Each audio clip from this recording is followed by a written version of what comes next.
keep it on the ground. They're doing it really well. Another first down. 6 points for Warren. A pitch out there. Good run for the Hurricanes. MB is going in the air for a bomb. Catch. The Wolverines, the 10, 5, touchdown Woodside. All right, it is Menchville versus Woodside. Homecoming 2019 for the Woodside Wolverines. Hi again, everybody. I'm Greg Bickaveris along with Nate Milton in our 29th year. Nate, Menchville's improved. Absolutely, my friend. So this is going to be a big test. We'll see if the men from the Ville can cross that 3-win threshold for the first time in what seems like forever. Woodside's rolling. That's the key, though. That's the rub, because they have to take on Danny Dotson and the Woodside Wolverines, who have been the model of consistency. They are going to want to continue their winning ways. All right, let's get down to the field. All right. Nate, what are the keys first for Menchville? I think the keys for the Monarchs tonight, Greg, are they have to come out here and they have to play with a sense of urgency. Yes, they are the underdogs going up against a very tough, undefeated Woodside team who is celebrating their homecoming, but Menchville has to come out here and play like they belong on this same field. And for Woodside? I think for Woodside, they just have to stay the course. They, like I said, their record is perfect. They are unblemished this season up to this point. Danny Dotson and this team has been a mark of consistency, a mark of the gold standard of what the football program should look like here in Newport News, and we'll see if that defense, that offense that with the wing tee can continue their winning ways and continue that momentum tonight. Woodside in the black uniforms, Menchville in the white. Full moon here at Todd Stadium on this beautiful October the 11th, 20 days before Halloween. I'm telling you what, my friend, this is that time of year. The weather's starting to get a little crisp. There's some electricity in the air, and we're about to see all the ghouls and goblins come out on the 31st, my friend. I know you're a big fan of this time of year with candy, and we'll get into that a little bit later. All right, the referee is Alan Denton. Umpire is Daryl Thomas. Head linesman Troy Carter. Mario Fuentes, the line judge. Kenny Hayes, the side judge. Hayward Goolsby, the field judge. Ron Duncan, the back judge. We're underway. Opening key for the Monarchs, important to get a momentum going. Yeah, I think this is the important drive right here, not only to get some momentum, but to settle your nerves and to get into this contest. You know, they are on primetime TV here tonight, so they need to come out here and establish the tempo, establish what Monarch football is going to be out here. Menchville's brand new coach, Rodney Taylor. Of course, like the multiple offense in the white uniforms. And their quarterback, number 7, Shamon Maynard, hands it off to 25, Hogan. Hogan's only a 9th grader. Yeah, Hogan is somebody to look at tonight. And also, when you talk about Menchville, one of the big standouts this year for them has been Gio Hayes in that backfield. Excuse me. Got a little tongue-tied right there. But I think what Gio brings to the table is Gio is a very efficient running back. And I think Gio Hayes is somebody that can, take your team to that next level. He's one of those key players you need if you're going to want to build some foundation for your program. Played 12-minute quarters in the VHSL. Again, Alan Denton is the referee. Menchville playing a little conservative early on. It's like a boxing match, Greg. You don't want to go out here and start swinging haymakers off the top. There you see Menchville, the coaching staff, trying to bring some new culture and a new spirit of enthusiasm into this program. But you don't want to come out here and just start throwing haymakers. You want to soften up that tough Woodside defense, and that's the way you do it, by running into the interior. Third down, you got to convert on third downs. Make the big plays, eliminate the turnovers. A plus-minus ratio is sometimes a little overblown. Well, it depends. Like, stats can give you an idea of what's going on, but it's really what happens in between those lines out there on the field, Greg. That's what really counts. That's what really matters. And Gio Hayes, like we were talking about, is a game-changing running back. Danny Dotson said he might be one of the best running backs they faced all season. Pitch out. And Woodside definitely answers with that 4-4. So Rodney Taylor, of course, the head coach for Menchville, Danny Dotson for Woodside. Yeah, and I think this defense, Greg, is something that's been maybe a little bit overlooked for Woodside this season. They bring back a very tough front four, and you saw it right there on that play. 29th year of exclusive prep sports on NNPS TV and NNPSTV.com. It's no score, 9:49 left in the first quarter. Homecoming for Woodside. Kind of a small crowd for Menchville. Yeah, well, I think that's what you see when you got a program that's kind of building and rebuilding this image. You know, it's a long time, my friend. I don't have to tell you, from those kind of glory days of Menchville in the 90s with Robert Hunt and David Macklin and those guys. And so they're trying to find their way back to that past glory. We'll get to our second quarter graphic in the second quarter. Glad you're with us on this beautiful, pretty much 70-degree weather on this Friday night. You could not order better football weather. This is amazing to be out here, and you know, you start to see the enthusiasm, especially from the Woodside part of the fans out here. They're enthused. They feel like this team is capable of maybe doing something special and running the table. Woodside keeps on the ground, and that is number 15, still on his feet. Wow. And he goes all the way to the end zone for a touchdown. That's Phipps. We saw him play very well against Denby. Bryce Phipps, the 5'7" junior. How is that for a statement, folks? Woodside drawing first blood on a simple play. Just straight up the gut, straight up the middle. That's not what Menchville wanted. Last year, Woodside beat Menchville 26-6, and they've already scored 6 points in less than 3 minutes. All right, let's take a look right here, folks, on this replay. You're going to see just a simple play up the middle. Woodside's going to do an effective job of blocking to the outside, and then it's straight up the middle for Phipps. Just follows the yellow brick road all the way to pay dirt, and there you're going to see just right here at the end zone. That's where you get paid, folks. It's money time. It's pay dirt. Flags down. And the thing about Phipps is he kind of fooled the defense. He kind of went as they went. Yeah, and I think he was patient. He's a patient runner. There you do see laundry on the field, but that's what it takes to be one of the best runners in the division, because you have to have patience as well as that power. And I think Phipps brings both to the table. Woodside going for the extra point. Man. Flags again. This year, Menchville has beaten Denby. They beat Granby. They lost to Bethel, Gloucester, and Warwick. Warwick, they lost 27-7. For Woodside, it's been all about shutouts. They shut out Gloucester 14-0, beat Hampton 22-0, beat Heritage 35-0, beat Norview 32-14, beat Denby on our air 40-0, and Warwick 21-0. Extra point is up, and it's good. Just like that, Woodside has scored 7-0. And that's the type of thing that could really start to get into the heads of these young Menchville Monarchs. You know, you come out, you're excited, you're enthusiastic about this game. It's a chief rival, and then Woodside comes out first play of the game and takes it to the house, 7-0. There you see the score, folks, in the first quarter. The Woodside Wolverines over the Menchville Monarchs. And so the question is now for Menchville, can you recover? Can you take that first shot, shake it off, and get back into the game? And Woodside needs to answer quick. They just don't want to get in a mindset, well, we're down and out. Make it up. Yeah, well, that's the thing. It's like that old Rocky quote. You know, it's not about how hard you can hit. It's about how hard you can get hit and then keep getting back up. So Menchville just took a big shot from Woodside. Now we'll see what this Monarch team is all about this year.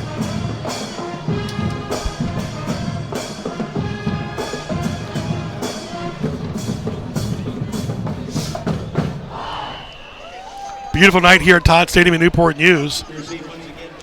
Woodside's homecoming. Been a school since 1996, 97 school year. Menchville has to start from scratch. Yeah, and it's about rebuilding, like I've been talking about, Greg. The thing about the Woodside Wolverines is they've got a foundation that's been built over years. They've got this foundation that Danny Dotson and his coaching staff have built and constructed over years. So they know exactly what they're doing. They know exactly where they're headed. They know exactly what they're all about. Menchville is still trying to figure that out. Menchville is still kind of soul searching and trying to find out their true identity, trying to find out who they are and how they fit and where they belong. And I think a game tonight against a very tough Woodside Wolverine squad can go a long way to telling you something about yourself.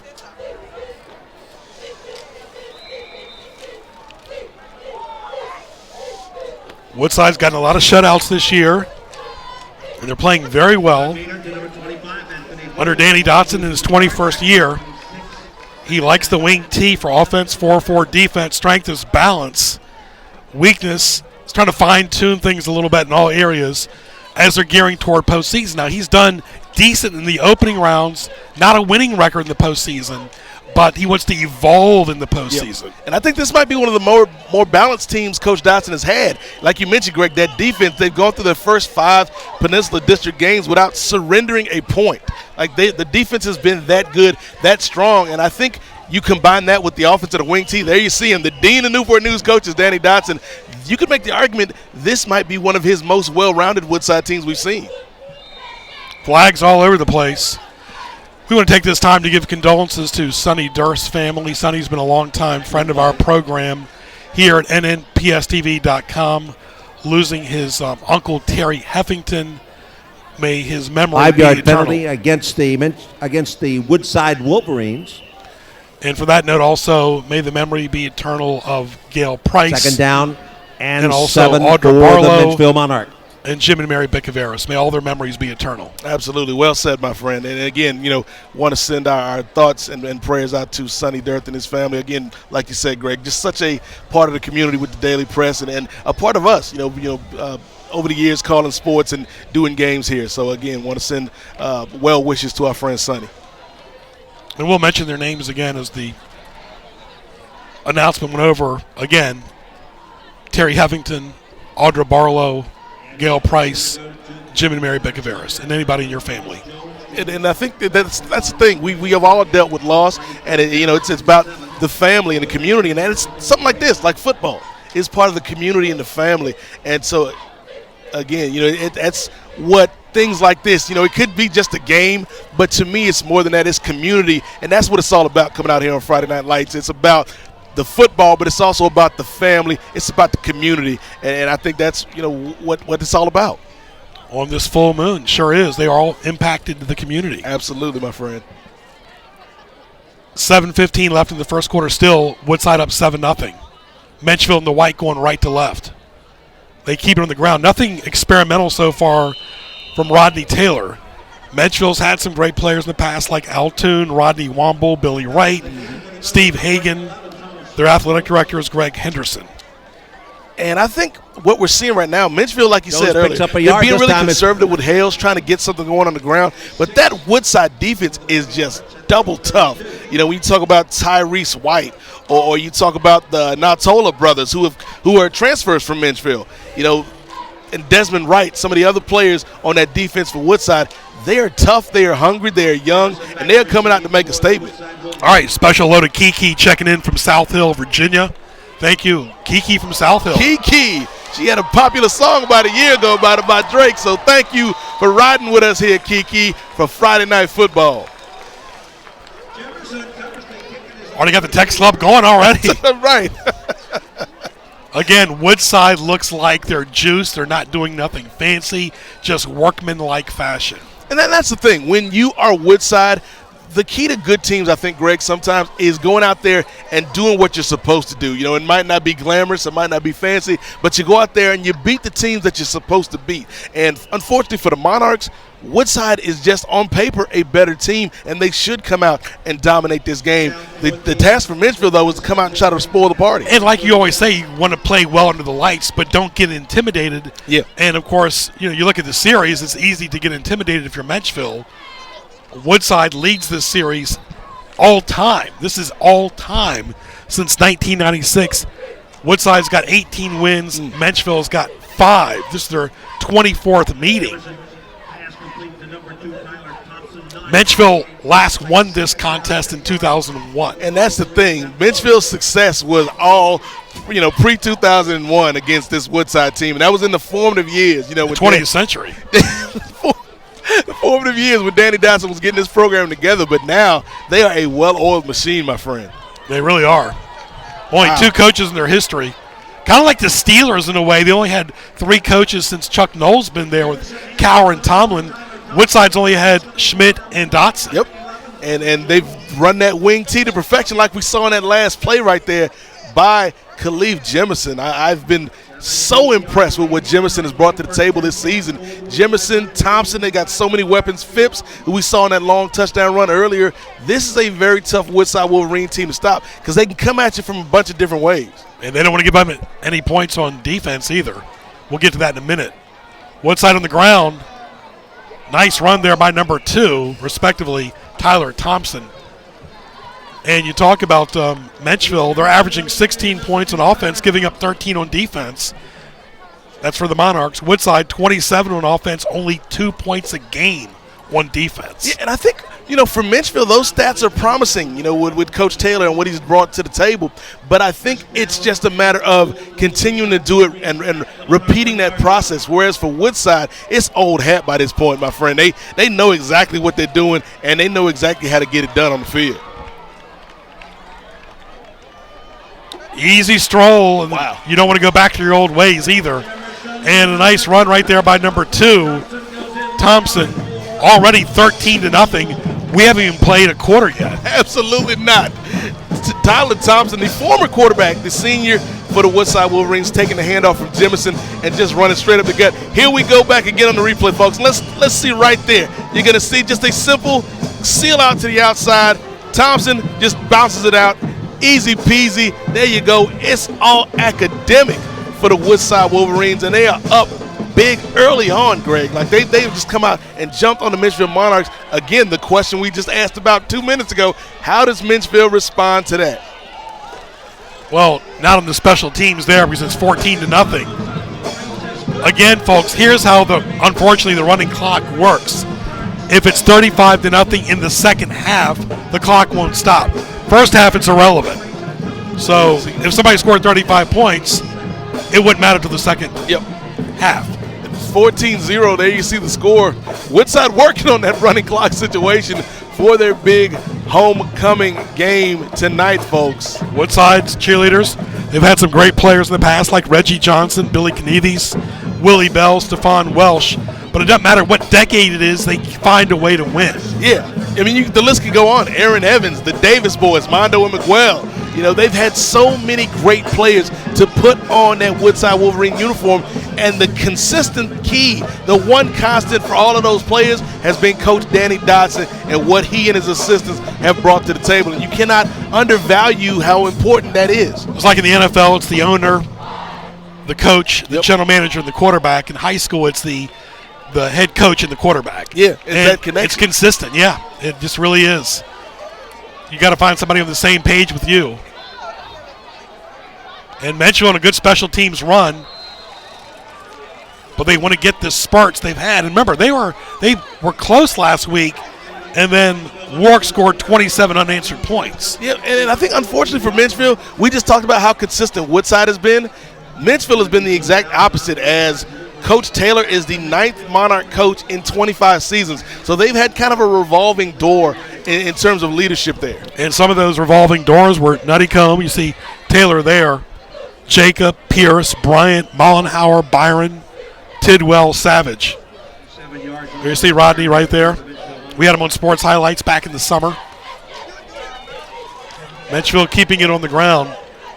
I wish Rodney Womble would come back and talk to some of these younger Menchville players. I kind of like their uniforms, kind of basic. Yep. They're not quite ready to put that fancy stuff yet because they kind of want to earn it. You got to earn the swag. You got to earn the swag. Yeah. And the thing is, you talk about Rodney Womble, there's a lot. I think there's a lot of former. You like Stabler a lot. Bobby Stabler was a great running back for Menchville. David Macklin, Robert Hunt, who I always talk about, that can impart that tradition and that heritage to these young men out there. And I think Coach Taylor has got this team kind of on the right track. It's just a long way they got to go. And this starts right here tonight against a team that's a perennial postseason power. Great rivalry. These schools are not far apart at all. Menchville again on the ground. Again, nothing fancy. And I think the problem when you have a great player like Hales at the running back position, Greg, is the defense can key in on him. That was Jones. And I think, the defense can key in on him whether you're trying to run inside or outside. And so they focus, they stack the box. And if you're going to beat Heritage tonight, I think Coach Dotson and that defense, they're going to dare Menchville to throw. And I don't know if that's the way that the Monarchs can win this game. Yeah, because here we go, another third down situation for the white, purple, and gold. 3rd and 13. And pretty much he gets sacked. And that's when the line broke down. You got to have that line to protect number 7. Of course, the quarterback, Maynard. Menchville likes the multiple offense. They like the 4-2-5 defense. Strength has been the run, as we've seen. The weakness has been the depth, and it's showing early on. Well, we noticed that before the game, Greg. When you look at just the two teams warming up and you see the amount of players, there you see Coach Taylor. With a big M on his sweater. The amount of players that Menchville has versus the amount of players that Woodside has. And it's about culture. It's about Menchville has to get back to where it was in the 80s, where it was in the 90s. And so that's going to take time. But I think Coach Taylor is committed to bringing this team back to where it used to be. Kiki's trying to give him a little good luck from South Hill. Hey, they can use all the luck they can take right now. Have you ever been out to South Hill before? You know how far that is? That's like, you're on your way to Durham or North Carolina. I'll say it's been a while. It's like hard to get internet connection out there. Yeah, we have to check out the Wi-Fi status in that neck of the woods. Goodness.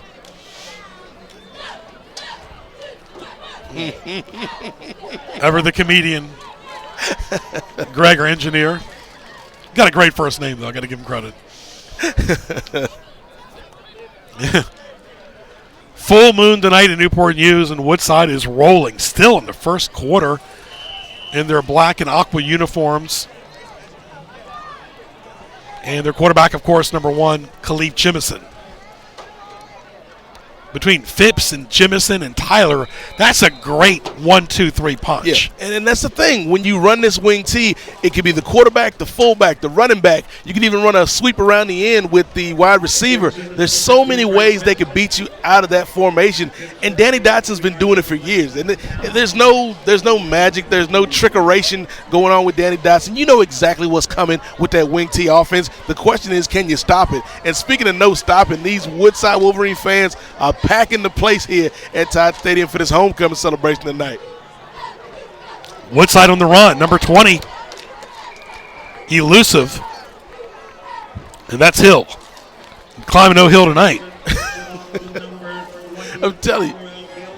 They have so many weapons that they can hit you with. And Hill is, maybe the 3rd or 4th back on the roster, on the depth chart, and he's able to pick up some positive yardage right there. And that's how they get you. They just wear you down. And for Menchville, they need to stop. They need to make a momentum changer. Well, that's the thing. If your offense isn't picking you up right now, your defense or your special teams have to step up and make something happen. And right now would be a great time for Menchville to get out here, make a stop, or get a turnover.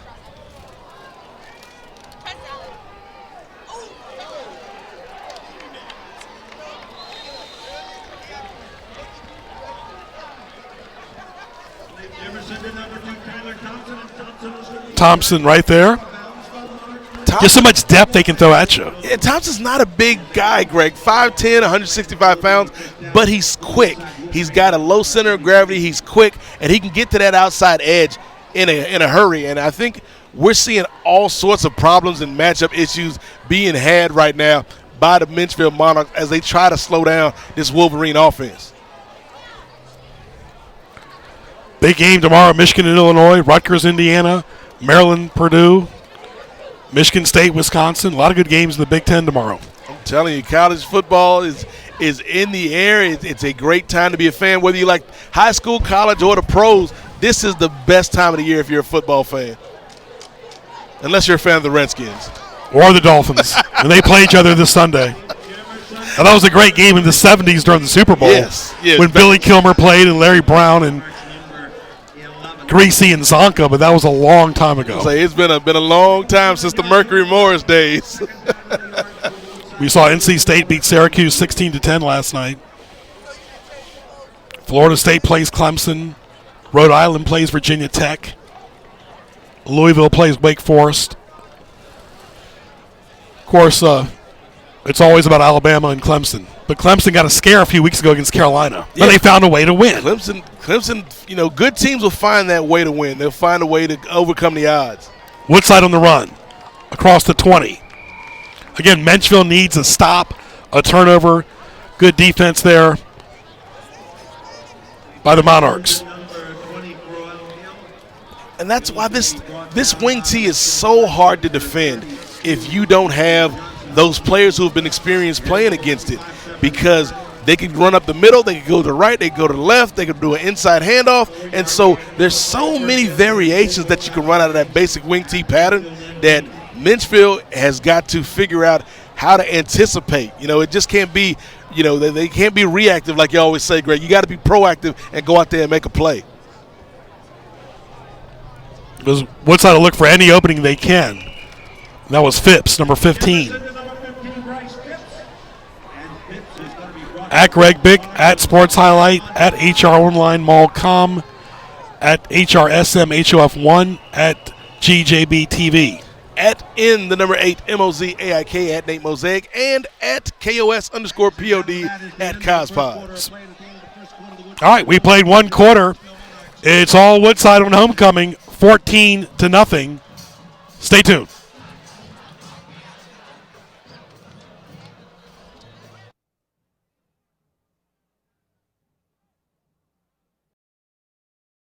Music and fine arts provide enriching experiences. They teach students that there can be more than one solution to a problem, more than one right answer, that mistakes are learning experiences, and present an opportunity to be creative and flexible. The arts encourage persistence and dedication. They require sustained concentration, personal reflection involving critical analysis, and self-adjustment to reach desired goals.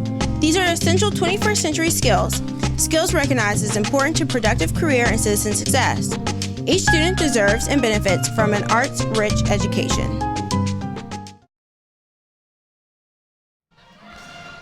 All right, it is 14-0 in favor of Woodside. 14-0, not 2 zeros. Let's don't give Menchville 2 zeros already. 1 0 is enough, folks. But anyway, Menchville needs to refocus. Yeah, I think Menchville needs to take a deep breath. Woodside came out. First play that they ran offensively had a long touchdown run by Bryce Phipps, and then, of course, we saw the TD run by Tyler Thompson. Menchville has to recover now. Woodside ready to score again in the red zone of Menchville, looking to extend their lead. That was Phipps. Remind you kind of Ron Dane who played for Wisconsin. That's a very apt comparison. Ron Dane, the big bruising back that ran in between the tackles, would pick up major yards. But then you got somebody like Thompson that can run to the outside, or Jemison that can run to the outside. It kind of feels like a Tiki Barber type of back. I'll never forget, it was a play like this when Ferguson was playing Warwick and Ken Barker had the ball down here and he did not score. And Coach Bako got so upset. I'll never forget that. You have to score deep in the red zone. Yeah, well, it's hard enough to get down this deep into your opponent's territory. You have to make it count. You have to get some points on the board. But I don't think that's going to be any problem tonight for Woodside, the way they've been playing so far. This does not look like the Menchville team of 2019, and it looks like the Woodside team of 2019. Well, and that's the thing. I think Menchville has improved, but there's still a big gap between where Menchville is at and where Woodside is at. And Menchville, they're better than they were last year, but they're still not quite at Woodside's level yet. But they're not going to give up, though. That's one thing I will give these young men credit for. They're out here fighting. And they look like they crossed the line. We'll wait and see. The officials say yes. Phipps again. Already 20-0 early in the second quarter. Phipps with his second TD run of the game, Greg. This one a little bit shorter than that first long run that we saw. But it wasn't much yardage there as they add on. They keep on getting those add-ons. And this has got to be something where Menchville has to have that moment of clarity. Like, you just can't keep getting run over right now by Woodside. Menchville has to come out and get one positive thing to happen. You're not going to score 20 points on one play, but just get one positive thing going, and then you can build upon that. Woodside's had so many shutouts this year. And the kick is up. And no good. All right, that's a positive for Menchville. 20-0, though, with 10:48 left to the first half. 20-0, Woodside all over the man from the Ville right now, Greg Bickaveris. And if I am Coach Taylor, I think what I want my team to do is to focus, take a deep breath. I don't know if you ever saw Bad Boys 2, but there was a part where Martin had to just kind of calm himself down and say, woo-sa, woo-sa. That's what they need to do right now. Calm down, get centered, and come out and make one thing happen. Or some of Phil Jackson's Zen, you know. Yes, they could call it Zen Master. Zen, yeah. Do some meditation. We'll get to that second quarter graphic here in just a moment. Greg Bickaveris, Nate Milton, glad you're with us live tonight, October 11th. We are 6 days away from the Newport News Greek Festival Fall Edition, an indoor event inside the Hellenic Center. Hope to see everybody there next weekend. So what Greek dish would you recommend for Menchville right now to lift their spirits and get them back into the game? Some pork souvlaki. Some protein. They No need carbs. some protein, get some carbs going. Yeah, carbs are great, but not for energy. Or go for a walk in the woods. Full moon tonight. Great night to be walking. Dotson's so into the game. You couldn't tell it was his first year or his 21st year. Metro trying to hold the ball. That's number 4 for the Monarchs, and that's got some running room. And that's Custis.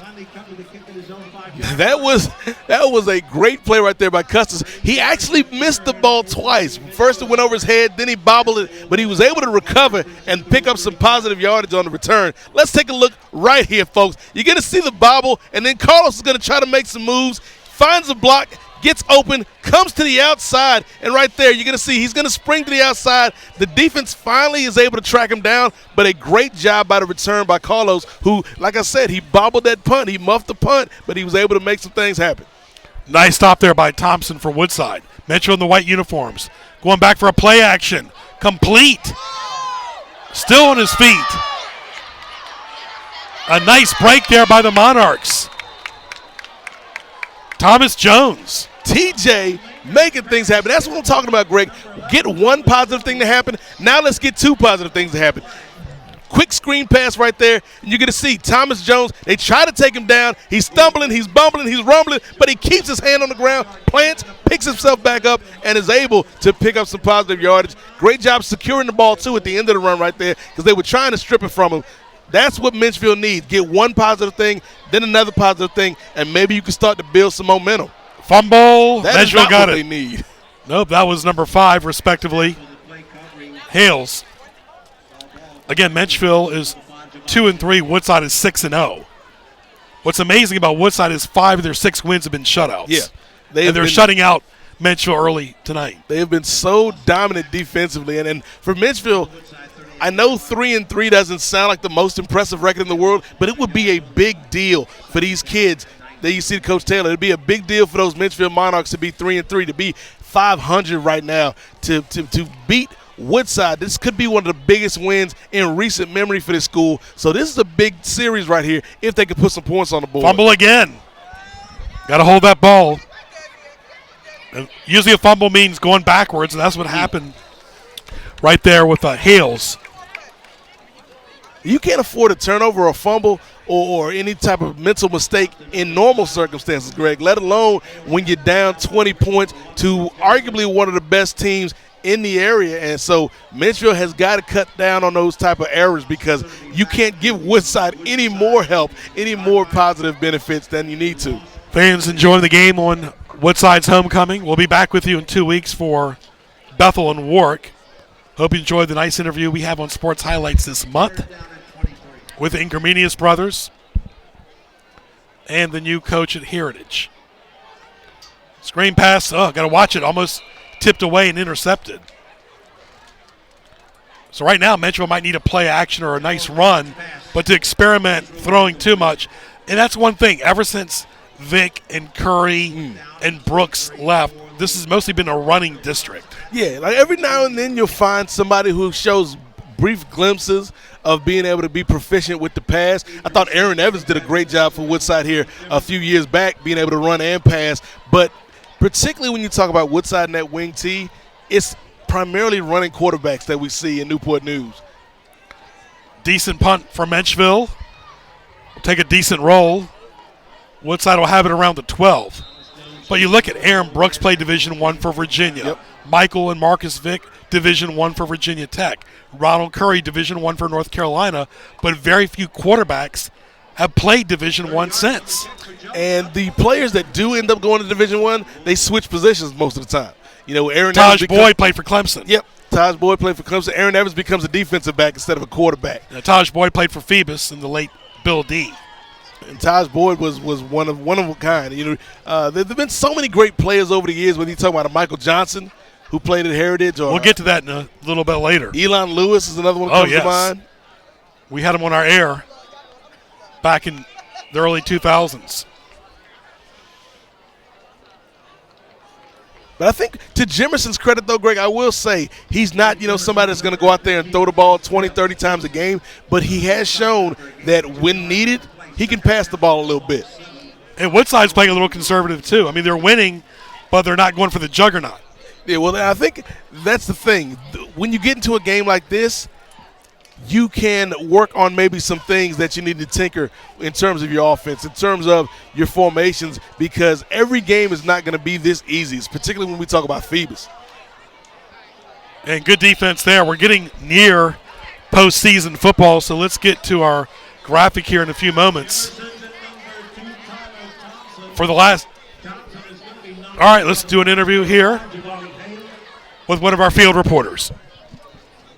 Hi, my name is Kalisa Rogers. I'm here with Woodside High School Principal Dr. Wendy Nichols. How are you doing today? I'm wonderful. How are you? I'm doing well. How long have you been principal at Woodside High School? I have only been principal at Woodside High School since November 26th, so not even a full year. I've been in Newport News Public Schools for 21 years and a principal for 6 years. Where did you work before there? I have been a principal at elementary, middle, and high school now. Before that, I was an instructional supervisor at central office, and then before that, a classroom teacher and a reading specialist. Oh, cool. What do you like most about your job? I like that every day is different and that I get to meet and hang out with awesome kids, and they're funny, and I learn something from them every day, and I like to think that I can have a positive impact on them. Yes, all kids need positive impact. So what, any new things happening at Woodside? Anything planned this year you're doing with the kids? Our PAC team, Principals Advisory Committee, met for our first meeting of the school year today. We've grown our club to almost 50 students, and they're going to be tasked with helping to make sure that Woodside is a place that kids want to go. So we're trying to tackle attendance and cell phones, and hoping to have some new procedures that are student friendly. Okay, thank you so much for your time. I hope you have a good game. My name is Kalisa Rogers. I'm your reporter, Kalisa Rogers, and now back to Nate and Greg. All right, Kalisa, thank you so much for the interview with Woodside's principal. And Nate, again, 20-0 is the score in favor of Woodside. Not a great dominating performance, but they've got the lead. Well, that's the thing. It's kind of that workman-like precision that you talked about. And, you talk about some of the great players we've seen out there, Greg. I'm thinking back over all of the games that we've had the privilege to call here on the airwaves. Who are some of the players that stand out in your mind as being at the top of the list? So many. You see the cheerleaders right there for Woodside. We'll get to that after the first play here. It's 20-0. Great question, Nate Milton. Shaman Maynard, the quarterback for Menchville, in the white uniforms. Menchville, the third oldest school in Newport News, behind Warwick and Denby. Definitely Allen Iverson. We did his game with Bethel back in '92. Ronald Curry, you were part of those broadcasts. Michael Vick, Aaron Brooks, Grant Holloway, who we did in the playoffs for Grassfield several years ago, now an Olympic-style runner. I said it, he was an elite athlete several years ago, now an Olympic-style runner. We covered him live here several years ago for Grassfield. David Macklin, Marcus Vick, Elon Lewis, who you mentioned, Michael Johnson, and, of course, my favorite that I had a part was Plaxico Burris, that played, of course, for Michigan State. Oh, great names. And then, it looks like one of the Woodside players wanted to be added to that list, too. I think so. That was number 9 right there, and that was Neatoa. The Natolo brothers, to me, though, these guys have the potential to be in that pantheon years from now, Greg. But I think when you talk about the players, my favorite, and you brought his name up, was Michael Johnson. When you look at that run in 2000 for the Heritage Hurricanes and how he was such a big part of that run, along with somebody like a Jay Cook, that team to me still stands out as the best single season for any school that I've seen in Newport News, and it was a pleasure to be able to cover them and take them all the way to Richmond and just bring that to the people. So that team in particular, but specifically Michael Johnson, and I thought he was one of the best runners to this day that I've seen. Menchville struggling right there. All right, last time in the postseason for our 5 Newport News schools. There you see Denby not too long ago. Heritage, Warwick, Woodside all last year, and Menchville. Menchville back in the day, 1993. And I think I might have been at that game against Indian River. Yes. Was it on the road, I think it was on the road, yes. Yes, okay. I was on the JV team at the time, and I was on the road for that. I did not know then, Greg, that it would be a historic moment, but still relevant today. Still relevant today. Nate going back in the time machine. And here comes Woodside on a great special teams run. And that's Jimison. The only thing about that's your quarterback, and we're not a big fan of quarterbacks going both ways or special teams. Yeah, and that's the thing. Jimison plays all 3 phases. He plays offense, defense, and special teams. And as valuable as he is to this offense, I would only have him play one of those positions, and that's quarterback. Yeah, especially when you try to get to the postseason. And the postseason is so important because I think that's where players make their name, Greg. So, in addition to the people we've talked about, who are some of the other players in this area that have resonated with you over the years? Dennis Kozlowski had a lot at Bethel. Mickey and Creighton Incarmenius. Rodney Howard, John Britt, Terrell Britt. Mike Smith had so many at Hampton. As well, after this play, it's 4:10 left till halftime. Woodside up, dominating the game 20-0 on their homecoming, going right to left in the black uniforms.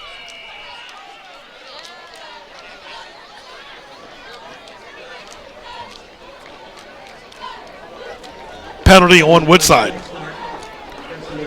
Robert Banks from Hampton, who went to Notre Dame. Carlos Ford, Elton Brown, who went to Heritage and Hampton. Steve Hagan, Rodney Womble, Desmond Holloman went to Hampton.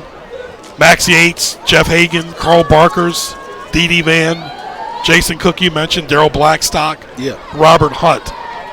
So many great players. Again, Daryl Blackstock, Rudy Ford, like the 9-1-1 defense for Heritage.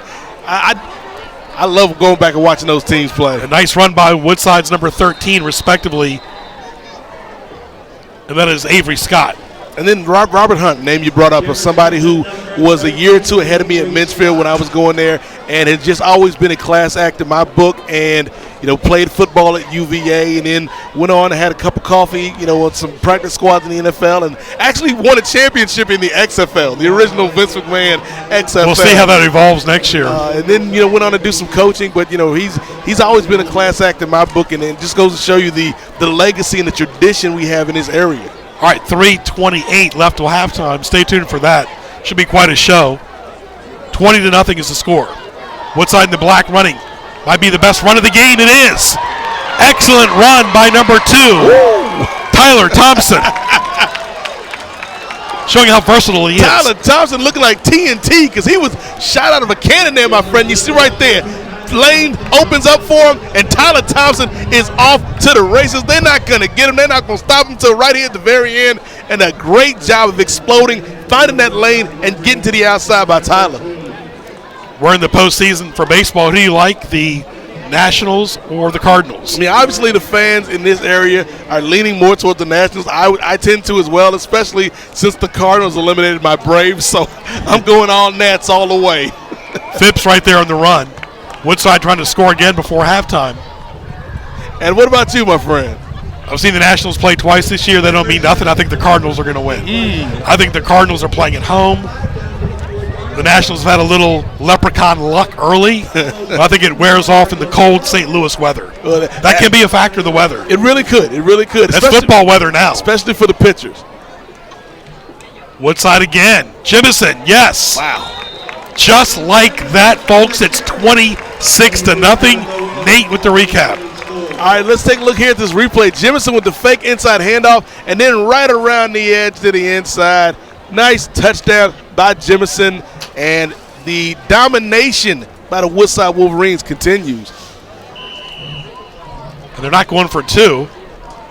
They did that a lot against Denby, in which they beat Denby on our air 40-0. They went for two a lot. Not this game. But they are. They fake it.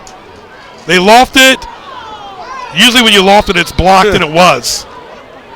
So still the score remains the same, and that's one thing Dotson's going to have to work on in the postseason. Yeah, well, I think that might be a vulnerability right there. I think that's exactly what that was. That was probably a 2-point play that they're trying out, to see if maybe they could work it out against the Phoebus or somebody in the playoffs. And you see the score 26-0, Woodside on top of Menchville. But, yeah, I think right now they're in let's experiment mode, Greg, because this game is pretty much in hand right now for Woodside. So they want to get ready for the next game and the game after that. Because there's more energy in the stands than there is on the field right now. I'm telling you, that's just a fact. When it's a blowout, it's a blowout. It's 26-0. The last time Woodside had points against them was against Norview, and they won that game 32-14. Woodside has had 5 of 6 shutouts, going for 6 of 7 tonight. I think that's why this Woodside team might be so dangerous, Greg, once we get to the postseason, because not only can they score, but they have the defense. They've got the defense that can limit their opponent's production. And so if you can play defense and you can run the ball in the postseason, that is a big 1-2 punch that can lead to success. And Woodside beat Heritage 35-0 last week. Warwick beat Menchville 27-7. Menchville in the white, they slipped down. You can't get back up. It's not the NFL. That's number 9, respectively, for the Monarchs. So it's 2:21 left till halftime. We got the halftime festivities. Stay tuned for that. 46 past the hour. We're in Newport News, Virginia on this beautiful 70-degree weather night. Deep into the fall here. Absolutely. We'll get into our favorite candy in the third quarter. You touched on the NL, my friend. What do you think about the other side of the coin? Yankees all the way. Yankees all the way. I mean, Houston's got the momentum. Yeah. But I think the Yankees have got that extra, oomph this year, and I think they want to be unlike the Dodgers and perform in the postseason, not the regular season. Yeah, I think Houston's probably the more complete team on paper, but the Yankees just have momentum, and they're rested. Laundry on the field. you know it's a blowout when the players on the field start dancing to the ice cream and cake song. Makes you want some right now, too. Yeah, I was going to say it's... Speaking of which, all right, go ahead, Nate, since the crowd's into it. Your favorite ice cream and cake? My favorite ice cream, I prefer chocolate chip cookie dough, Greg. Can you eat it out of the bag? I love chocolate chip cookie dough ice cream, Greg. And my favorite cake, red velvet cake. Oh, that sounds good. Vanilla cake, chocolate cake, key lime pie. Mint chocolate chip ice cream. Chocolate chip ice cream. Menchville in the white uniforms. Trying to find some type of juice here. Decent run right there by number 5 for the Monarchs, and that was Hales.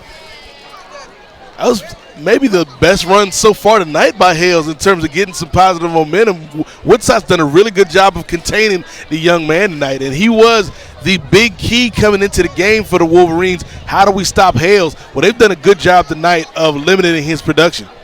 We only got 1:50 left till halftime. Menchville needs some urgency here. They need to be proactive, going left to right in the white uniforms. There's Hales again, the best player on the team. Offensively,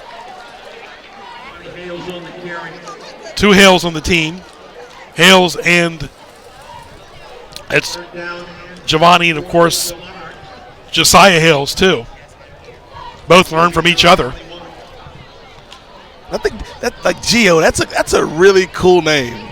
Like Gio, like you can go anywhere. Gio Hales. GPS. All right, Menchville in the shotgun. And they hand it off to who else? Hales. Kind of like Phipps. But not much time left in the first half. It's been a workmanlike performance.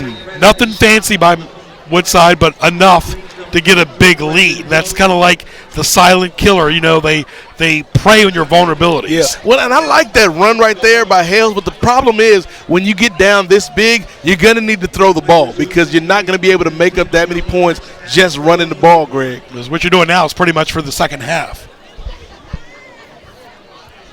But I think if you're Menchville, when you go to halftime, you need to come out and get some positive momentum. You need to get your, rally the troops, circle the wagons, if you will, get a pep talk, have some, Hakuna Matata, get some good positive energy in the locker room, and then come out here. You're probably not going to win the game, but you at least want to go out fighting. Because football is like that show, Survivor. You want to try to survive in advance every week. And, last year we mentioned Woodside won this game 26-6 over Menchville. They've already scored 26 in less than 2 quarters. And honestly, if we're being truthful, Greg, this score could be a lot bigger. It feels like Woodside is not. And that's the maturity of Danny Dodson. Yeah. He's not trying to go for the juggernaut. You don't want to show anybody up, embarrass anybody on the other side. And so I think you want to play, you want to be competitive, but at the same time you want to be respectful of your opponent. Menchville on the quick outlet pass, and it's complete, respectively, to Jones. But, again, less than a minute till halftime. Stay tuned for our halftime festivities. I just love seeing the Natola brothers out there flying around. I wish I had hair like that, Greg Bicaveras. Yeah. Flags. Again, condolences to Sonny Durst family for losing Terry Heffington. Worked for Carmine's and Robbins accounting firm.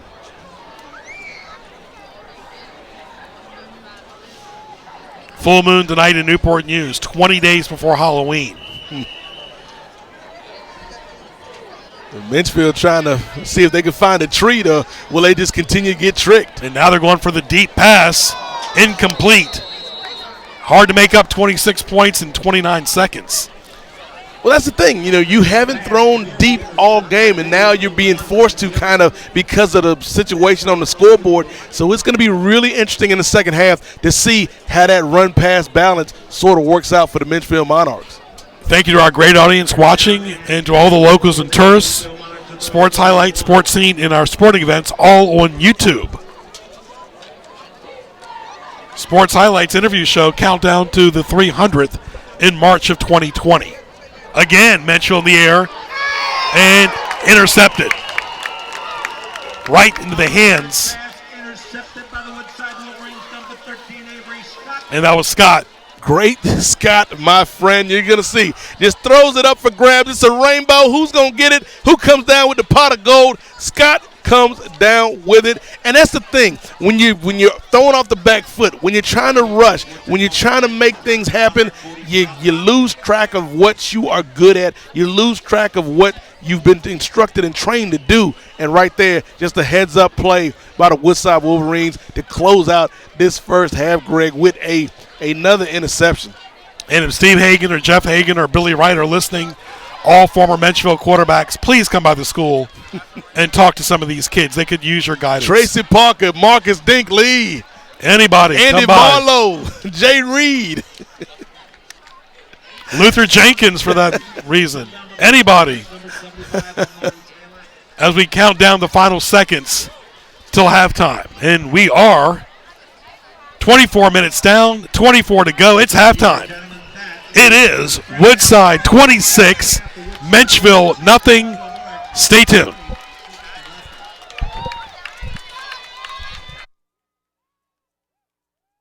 The Navy Junior Reserves Officer Training Corps, or NJROTC, provides military science and leadership training for high school students. Enrollment in NJROTC does not require you to pursue a military obligation after high school. If you complete 2 to 3 years in NJROTC, you can enter the military in higher grades than other enlistees.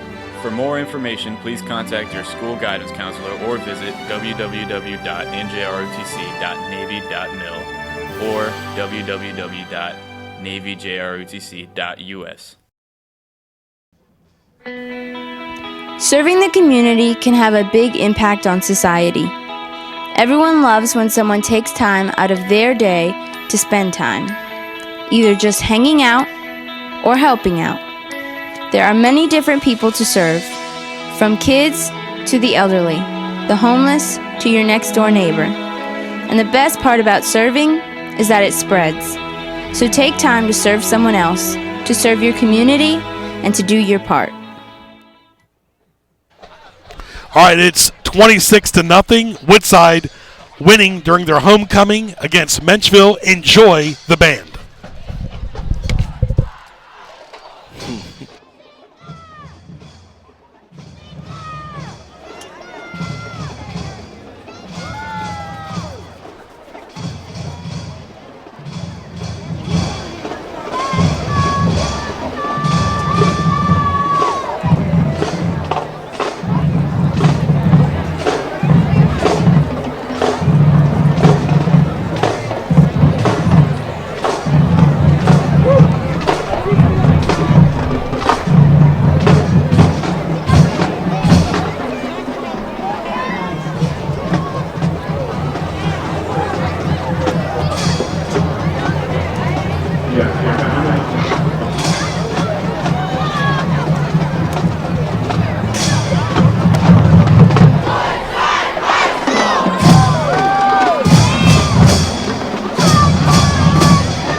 Drill Major, are your combined bands ready?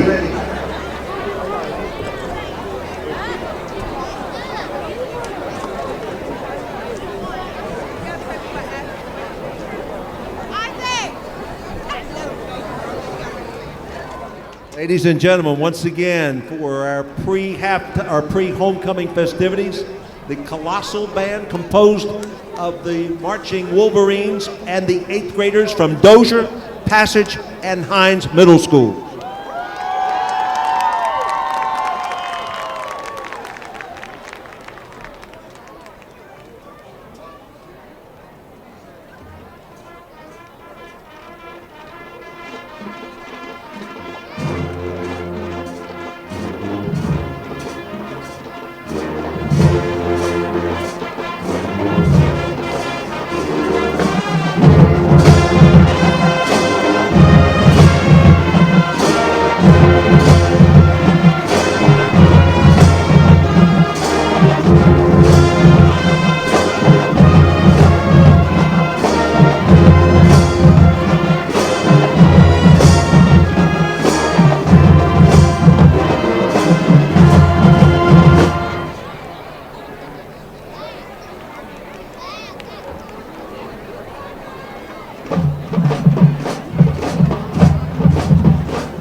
ladies and gentlemen, for the second portion of our homecoming festivities here this evening, it gives me great pleasure at this time to turn the microphone over to Miss Grace Foley, who will be presenting our home court for halftime.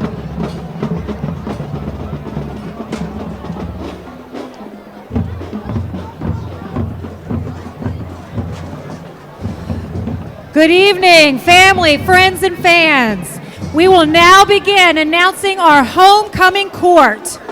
The following 5 students are your freshman homecoming court representatives, beginning with Catherine Jenkins. She is the daughter of Patricia Shantos and Larry Jenkins. She is going to be escorted by her father, Larry. Catherine is the Orchestra Magnet program and is a junior varsity cheerleader. After high school, she plans to join the Army or attend an HBCU. Next, we have Tiari Combs, who is escorted by his mother, Tori Combs. He is a member of the Producing Club and the Magnet program. Tiari plans to attend Old Dominion University to receive a communications degree. Next, we have Azure Marrero. She is the granddaughter of Michelle and Dennis Young. She is escorted by her grandmother, Michelle.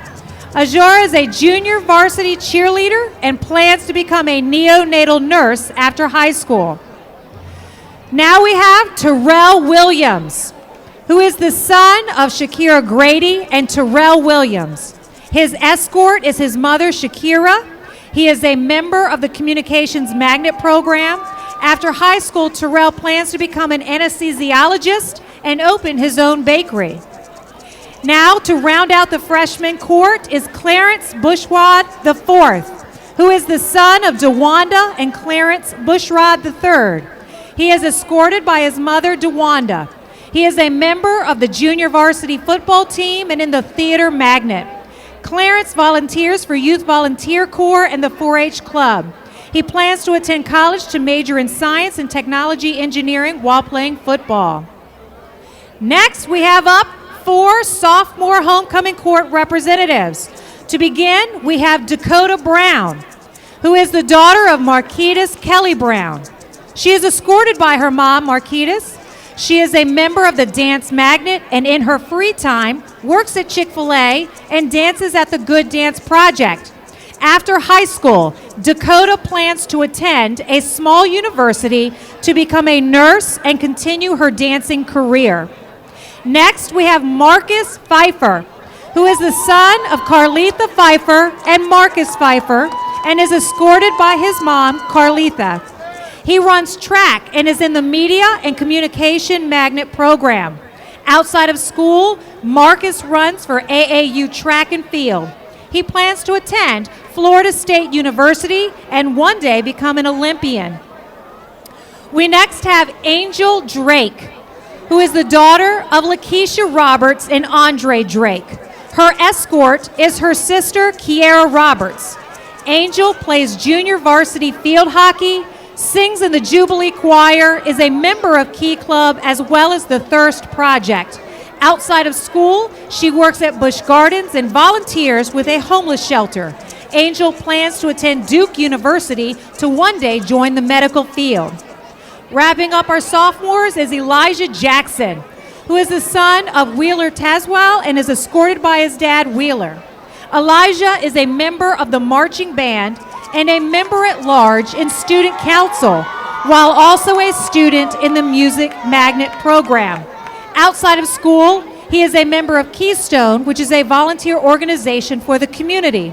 Elijah plans to attend a university to study music and forensic pathology. The following 4 students are your junior homecoming court representatives. We start with Princess Hicks, who is the daughter of Aldrialia Thomas and Michael Hicks and is escorted by her mother, Aldrialia. She is on the varsity cheerleading team, a member of the National Honor Society for Dance, and works at Tropical Smoothie. Princess plans to attend Howard University to major in cosmetics. Next, we have Lamar Burnett, who is the son of Michaela and Michelai Martin and is escorted by his mother, Michelai.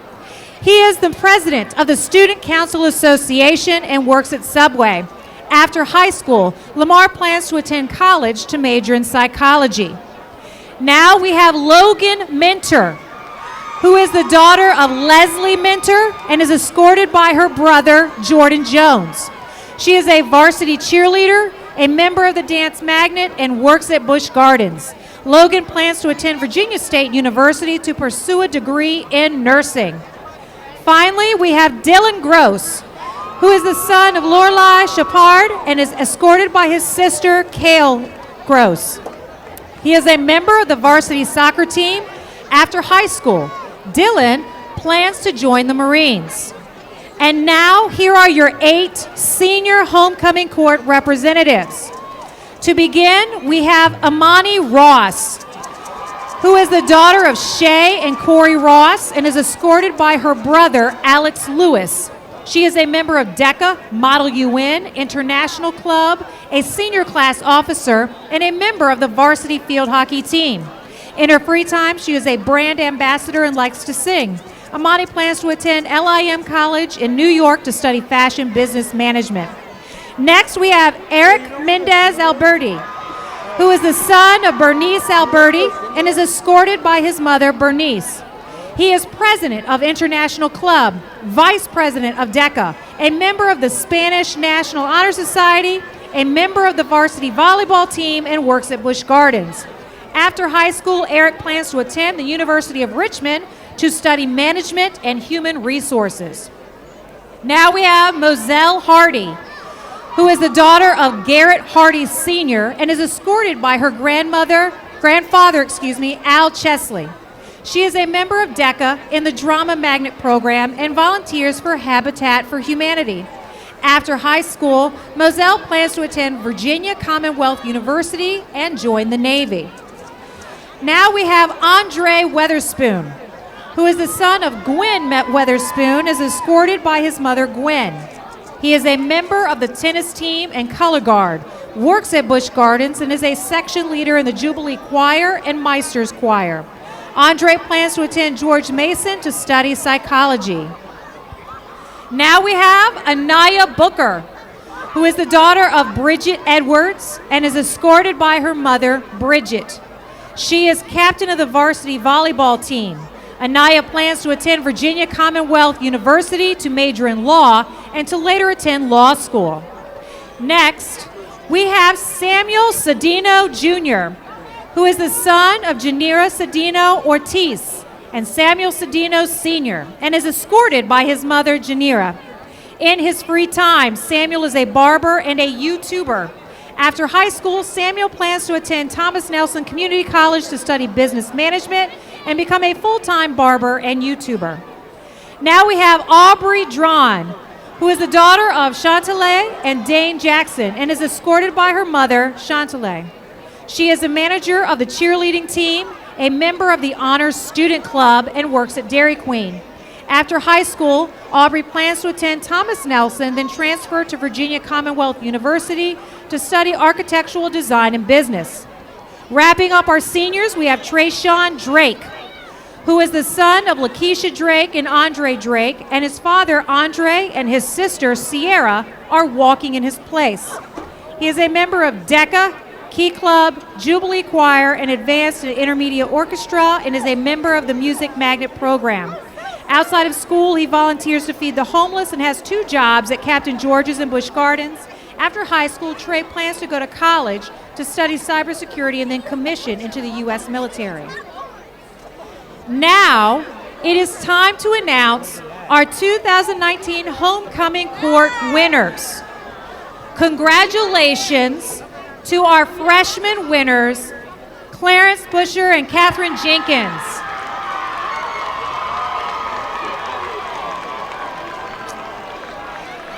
Our sophomore winners are Marcus Pfeiffer and Dakota Brown. Our junior winners are Lamar Burnett and Princess Hicks. Now, for our 2019 King and Queen, The 2019 Homecoming King is Eric Mendez.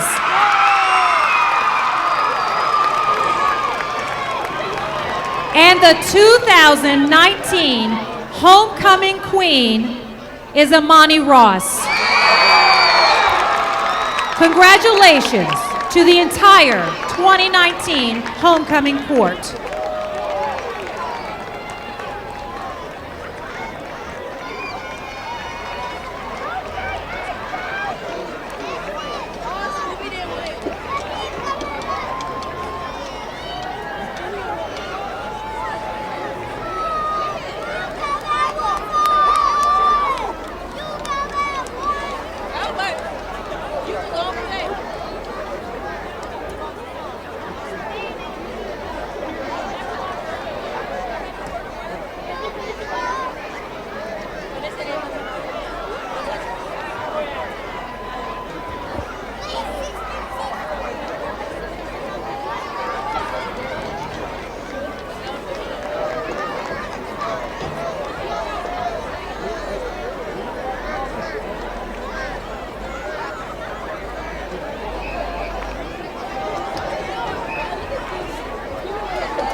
What do you want to be when you grow up? I want to be a scientist.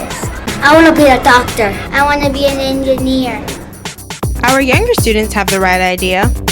Today's leading careers are involved in science, technology, engineering, and math. Newport News Public Schools has embarked on an aggressive STEM education initiative that prepares students to take full advantage of STEM opportunities in higher education and career fields.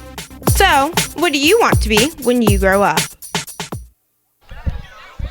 All right, welcome back here till the third quarter. Nate Milton, 26-0 Woodside. Give us the recap. I'm telling you what, my friends, we brought the lights and the camera. The Wolverines brought the action. Starting off in the first quarter on the very first offensive play ran by the Woodside Wolverines. It was a long TD run by Bryce Phipps, followed up by a touchdown run by Tyler Thompson to end out the first quarter 14-0. Then in the second, we saw a run by Bryce Phipps, another run by that young man. They missed the field goal, so it was 20-0, and then a touchdown run by Khalif Jemison, ending off the first half of the Woodside Wolverines. Greg, your score, the Woodside Wolverines, the homecoming Woodside Wolverines, 26, the Menchville Monarchs, 0. Very impressed by Phipps and Jemison.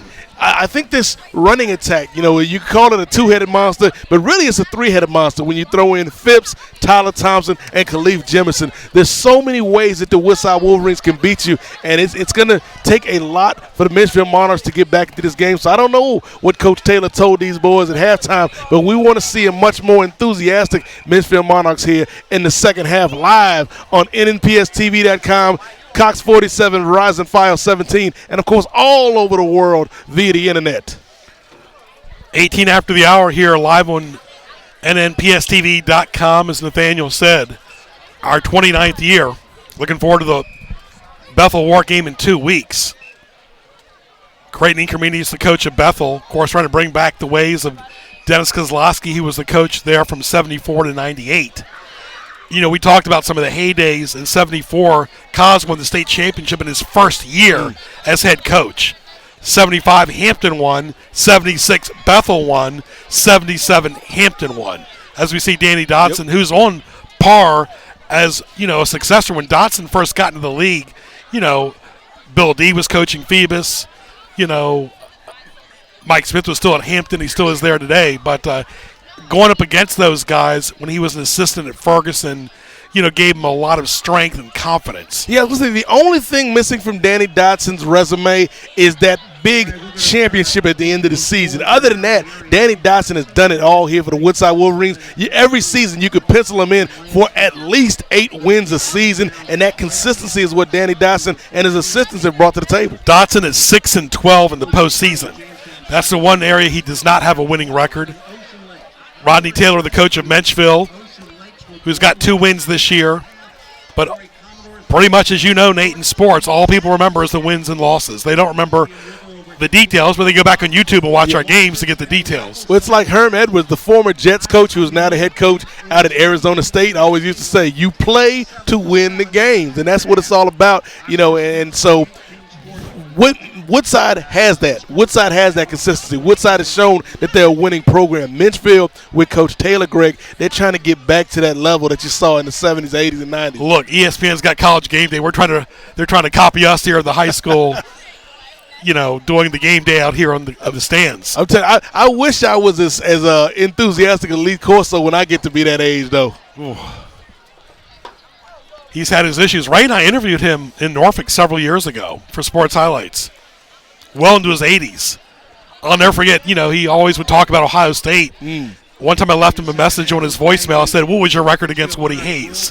He didn't say a word to me. The one time Coach Corso was quiet. No, he didn't say nothing. He was quiet. We interviewed him that time in Norfolk. All right, third quarter underway. Hope you enjoy the beautiful homecoming festivities. Great coverage by our camera crew. And that is number 2, respectively, Thompson. So many weapons Dotson's had. As this is Dotson's time of the year, the second half of the season, where he starts going for the blood, what he can do to work in the postseason. Right. These type of games help him. This is what it's all about, Greg. This is the time of the year where you start fine-tuning and getting playoff ready, getting postseason ready, and that's what Danny Dotson is all about right here with the Woodside Wolverines. And I think you're going to see these last 3 or 4 games of the season that they got coming up. I think you're going to see Woodside clicking on all cylinders, leading up. They got a big game with Phoebus on the horizon, but to me, that's the only speed bump in their way. After tonight, 70% of the season will be done for Woodside. Again, he's 6-12 in the postseason. Woodside in the black, Menchville in the white. Right there, we saw a little bit of the ball coming loose right there. Woodside, though, was able to fall right back on top of it and complete that play. But I think these are what we need to see from Woodside. If you're a fan of the Wolverines out there watching live, you want to see Woodside start to fine-tune those things, eliminate a lot of their mistakes, and accentuate the things that they've been doing right. And if you're new to high school football, Newport News on TV, especially the tourists watching in hotels, Woodside's like having a battery charged at 90% on your phone most of the time. That's pretty good. Yeah, it's pretty good. It's not 100% the efficient that you want, but being Woodside, there are a lot of teams, particularly you talk about Menchville and Warwick and Heritage and Denby. They want to get to where Woodside's at. Woodside is the gold standard right now in Newport News for high school football. Reminds me very much of the Steelers. 2 coaches in their history. Steelers have had 3 coaches since the late 60s, since Chuck Noll was there. And speaking of the Steelers, big game tomorrow, Alabama and Texas A&M as well. Oh, and Nick Saban, again, coaching. That's where the team, you see that's the team takes on the personality of his coach. If you're afraid to get your hands dirty, you'll never succeed. Nope. And that's the thing. The winners go 30 miles out of their way to go talk to somebody, to talk to that recruit. Recruiting is so big. And I think right there we just saw in that stop by Woodside, one of the key acquisitions that they've had this year is the Anatola brothers. I think those guys bring a lot of energy to this team, and there you see the fans who enjoyed that wonderful homecoming celebration at halftime. We saw the king and queen crown, Greg. I'm a little bit hurt and a little bit offended that our names went in the ballot for king of homecoming this year. I demand a recount. Nate's part of the royal family. Exactly. There's Hales. They need a spark from Hales here in the second half. You see the cheerleaders there. And that's the thing.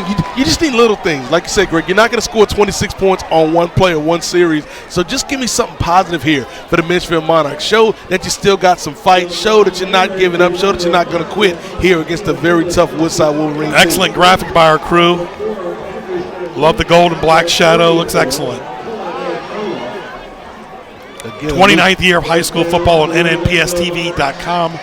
Honored by the Newport News City Council in 2016. 10:20 left in the third quarter. Miami beating Virginia right now 7-0 in the first quarter.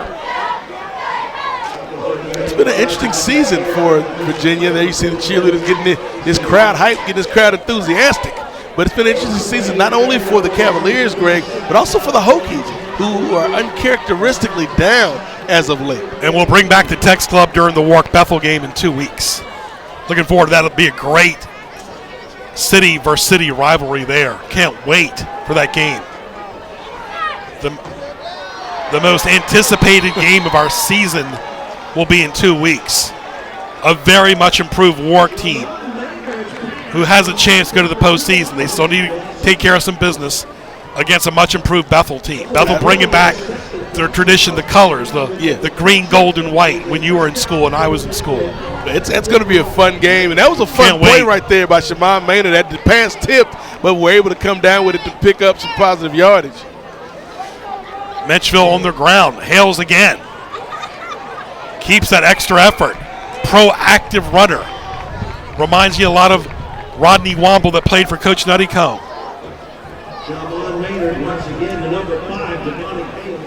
Well, yeah, you talk about those names, Rodney Womble, Coach Nuttycombe. Altoon, just some of the great names in this area. And you know, you brought up the Steelers earlier. Mike Tomlin, head coach for the Pittsburgh Steelers, has these roots here in this area. So if you're, you know, in town watching on, you know, traveling on business and you just happen to turn on the game tonight, or if you're, you know, one of our men and women. It all started here. Watching all over the world, or you're from here, or you know, you're alumni all around the world watching this. This is what this football in this area is all about. Menchville's got the Cursive M logo on their helmet, trying to get into the end zone for the first time tonight. Menchville got a shutout this year themselves. They beat Granby 21-0. Menchville has not been shut out this year. Well, that's the thing. Menchville has improved, and I don't want, you know, this score right now for people to lose sight of the fact that Menchville is taking positive steps. But as we said, Greg, there's a big difference between being a team on the come up, being a team that's working hard to you know, get to that next level, and a team that's already at the next level. And you can see the biggest issue is the depth. Very few players on the sideline. Menchville in the air, intercepted, and that's exactly what you were just talking about. That is exactly what they could not afford, is a mistake right there. They had a nice little drive going, Greg, and then right there, the ball was picked off.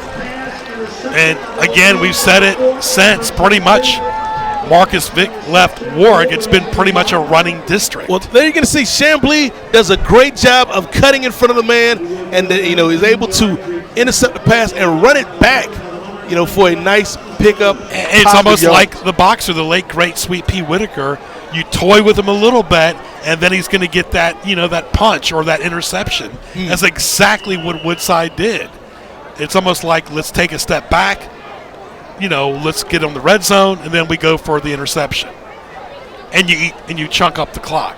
Yeah, and that's unfortunate because Menchville, like we said, Greg, they were getting some momentum there on that drive, and just unfortunately gave it right back to the Woodside Wolverines. It's 26-0, 7:46 left in the third quarter. Greg Picavaris, Nate Milton. Again, the Tex Club will come back during the Bethel War game. We can't wait for that in 2 weeks. And we'll see what happens in the postseason. There you see Rodney Taylor, the coach at Menchville. Like I said, 4-2-5 defense. Replaced Ray Savage, the former Virginia football player who played for the late, great George Welsh. We had George Welsh on Sports Highlights as well before he passed away. Making that march towards 300 episodes. March of 2020. Hard to believe, 2020. Longest running show on NNPS TV by far. 30-minute shows, folks. We're not talking nothing else. 30 minutes. Nate can talk for a minute. Nate, also the longest tenured analyst. This, Nate, is your 20th year in a row, 21 overall full-time years for you. Absolutely, my friend. Plus some change when you went to Japan. Yeah. Right, you didn't bring me any Japanese food My back. little sabbatical when I was you got 21 in the plus far some change. Actually, your first year was 95. Yep. That was our 5th year. Had fond memories of calling Menchville games. Bobby Stabler, some of those players back then. But yeah, still ever from being a student and where these young men and women are working on a crew tonight, from being in that position to now, like you said, Greg, 20 years later, you and I are still doing this thing. It's been a blast and it's been fun. And there is no truth to the rumor that I put a sign outside of the door for any of the other students that want to audition to lead them down the wrong path like Roadrunner and Wile E. Coyote. There's no truth to that. You see the score, 26-0. That's the worst thing you can do is text a fan on a college or NFL or high school game scoreboard. That's like it's like an insult almost, But anyway, it's both teams are playing with a lot of heart tonight. Flags all over the place. What I like about this referee crew led by Alan Denton is they're letting the kids play. They're not superseding the game. Yeah, this has been a relatively penalty-free game. He's rarely even turning on his mic tonight. We've had officials that have turned the mic on every second. They're like the third man in the booth. I mean, the lure of the spotlight, the lure of the camera, the fame, it entices us all. But it's not for everybody. Alan Denton is definitely not look at me type. All right, it's 26-0. No score in the second half. Woodside has not scored in the second half yet. And not much running there. Good stop on the play by the Wolverines, stopping number 11. All right, King and Queen interview right now. Hi, my name is Kalisa Rogers. I'm here with Woodside Homecoming Queen, Imani Ross, and King Eric Mendez. How are you guys doing? I'm doing good. How are you? I am really grateful for everyone who voted for me. I'm overwhelmed and so happy. Y'all look amazing. What made y'all run for homecoming court? So a lot of people say that it's like a popularity contest, but I'm not really like that known around the school. So I wanted to prove to people like you don't have to be popular to run for something, and it's possible for anybody to win. There was this group of straight males who told me I couldn't win because of my sexuality. Guess what? They were wrong. So y'all both showed them wrong. So what was going through your mind when they were announcing the winners? I was just really nervous. I was kind of contemplating like if I don't win, what am I gonna do? I was so nervous. I was shaking, to be honest with you. So how does it feel to be crowned homecoming king and queen? Like that's a really big deal. Well, yeah, It was an honor, kind of really. Like I didn't think I could do it, and just like knowing that I was crowned, it's really special to me. Yeah, it was definitely an honor. I can't believe it. I'm so happy.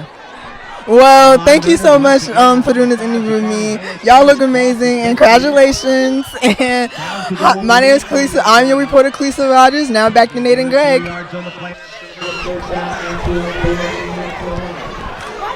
right, I got a feel for our cameraman because there are shirts all near him. The T-shirt cannon is out. And who is the cameraman back there, Nate? Tell us his name. Eric, right there. Kylan right there doing a great job with a lot of distractions tonight. Shooting T-shirts at Kylan and East. Kylan and Eric both doing a great job tonight on the camera. Yeah, shout out to the newly crowned king and queen here at Woodside High School. All right, do a quick reset. It's 26-0. 3:40 left in the third quarter. Kind of a flat line game here so far in the second half. Both teams kind of playing at each other's energy level. Well, and that's the thing for the Woodside Wolverines right now. You can definitely see they are in cruise control mode. They're just in a position where they've got this game in hand. They don't want to make any mistakes. They don't want anybody to get injured. They want to, survive and advance, as the old saying goes. They're not putting it in fourth gear. Definitely keeping it in third, almost kind of like a neutral level. Going downhill, but they got their foot on the brake still. Menchville is just trying to get in the end zone. Menchville has not been shut out this year, much to their credit. All right, Greg Bickaveris, Nate Milton, glad you're with us live tonight on October 11th. Cox Cable 47-5-17, 34 minutes past the hour. Menchville in the white uniforms. Again, Hales, one of the top runners in the district. And as he goes, the team goes. Yeah, and that's the thing. If you have one player that is transcendent, that's great. But if that's the focus of your team, it's easy for the other teams to stop you because they can key in on that one asset that you have and shut everything else down. And so that's why those outside receivers, the offensive line, the quarterback, they've got to step up. Defense has got to step up. Special teams needs to step up to become a complete team and get some urgency involved too. I mean, you know how much time left in the game. We're already late in the third quarter right now. This game has been flying by. On a full moon. May now get to our favorite candies here soon. I don't play favorites, because I like them all. If it's got sugar, it's for you. Yes. Hale, stop there. I'll say my top 5 in no order. The Twizzlers, black and red licorice. There you see, rising 11th graders. If you were interested in TV production, call Telecom for more information or to schedule a tour. 757-591-4687. 757-591-4687, extension 0. Again, folks, if you're interested in being in front of the camera, behind the camera, earning college credit, that's what it's all about. For juniors and seniors, look forward to it. Twizzlers, Hershey's, Reese's Peanut Butter, Clark bars are really good. Taking it back with a classic. Yeah. And the Hershey's with the M&Ms in them. Some solid choices. The malt balls are really good. Nestle Crunch. Nate, what are you passing out for trick or treat? I mean, I'm partial. I know it's controversial. I know there's some people out there that are on opposite sides of the aisle, but I've always been partial to candy corn, my friend. Snickers is a classic. You can't go wrong with a Snickers. Reese's Peanut Butter Cups, though, to me, they are the king. Not sorry, huh? I'm not sorry. And like you said, there's the double stuffed Reese's. There's the inverted white chocolate Reese's. There's the Reese's with the M&M peanut pieces inside of it. So Reese's, to me, is the go-to king of Halloween candy. Rodney Taylor trying to do a trick or treat here. As the movie The Joker's out, Woodside trying to play a joke on everybody. I'll say this is not a laughing matter for the Menchville Monarch fans. Flags all over the place. I've heard mixed reviews about the Joker, meaning that it's not against a major villain. Yeah. This is not the Jack Nicholson Joker, not the Heath Ledger Joker, not even the Cesar Romero Joker. But kind of how Joker evolved into the Joker. Yeah, I've heard some, like you said, mixed reviews. I've heard some people say that, it's great. Some people say that, it's not their cup of tea. But I think the one thing that has been consistent is Joaquin Phoenix. People are praising his performance. Yes. So, if you're into superhero stuff, if you're into movies that might, be a little bit dark or make you think, I'd say check it out.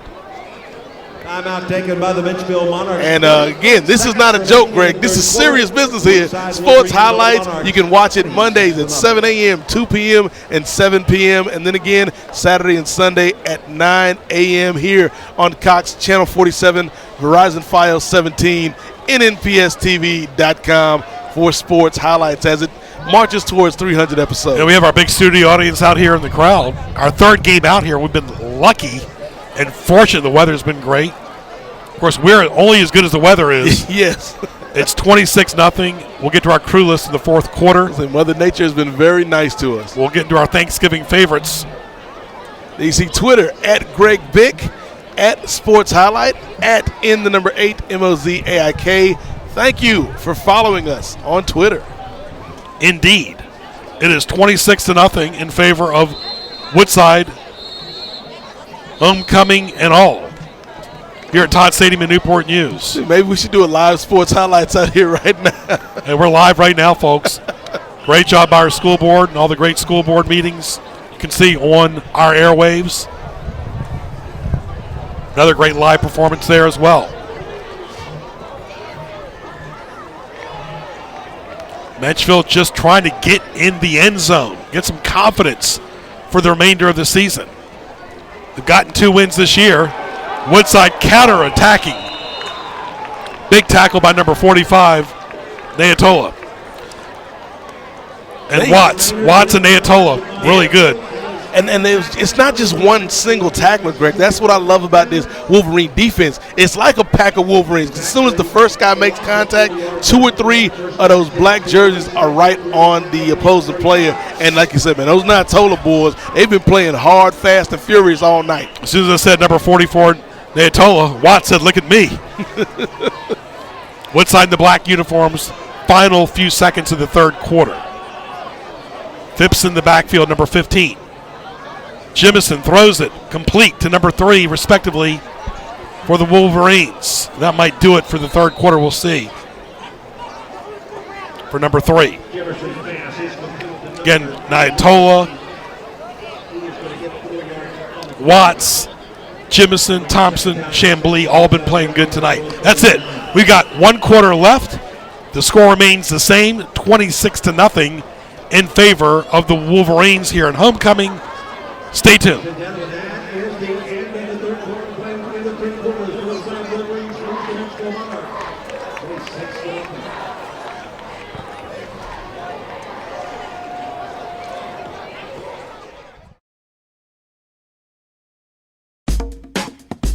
Hi, my name is Barbara Smith, and I'm with the Newport News Public Schools Department of Transportation. At the bus stop, students should stand away from the road in an orderly fashion and always be mindful of other people's property. While on the school bus, students should always behave, keeping their hands, heads, and any other objects inside the bus so as not to distract the driver from keeping their eyes on the road. Motorists must stop for a school bus and remain stopped until the bus's lights are off and begins to move again. Here at Transportation, our #1 objective is the safety of the children. All right, back here for the fourth quarter. Greg Picaderas, Nate Milton, glad you're with us. 26-0, all Woodside. Nothing fancy, like we said, but workmanlike fashion. Yeah, just a dominant performance overall by the Woodside Wolverines. A methodical takedown performance by the Wolverines. And I think something more telling than that, Greg, is we just saw the play right before the end of the quarter. Ricky Key getting involved. Ricky Key is a big-time player for Woodside, and that was his first touch of the game. He's been quiet. And they haven't needed him. Hope you enjoyed our game so far this year. Woodside versus Denby. We did Denby and Heritage, and now Menchville versus Woodside. We'll see Warwick and Bethel. We'll have all 5 of our teams covered by the 25th, respectively. It's 26-0. We're in the fourth quarter, final quarter tonight. 12-minute quarters. Woodside just milking the clock. Again, nothing fancy. Great sportsmanship by these 2 fine Newport News schools. Flags all over the place. Let's get to the crew list here. The executive producer, Menchville graduate Michelle Price.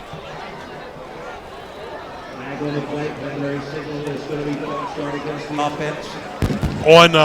First and 15. On the offense there. Our producer, coordinating producer since 1992, Ray Price, doing a great job tonight as always.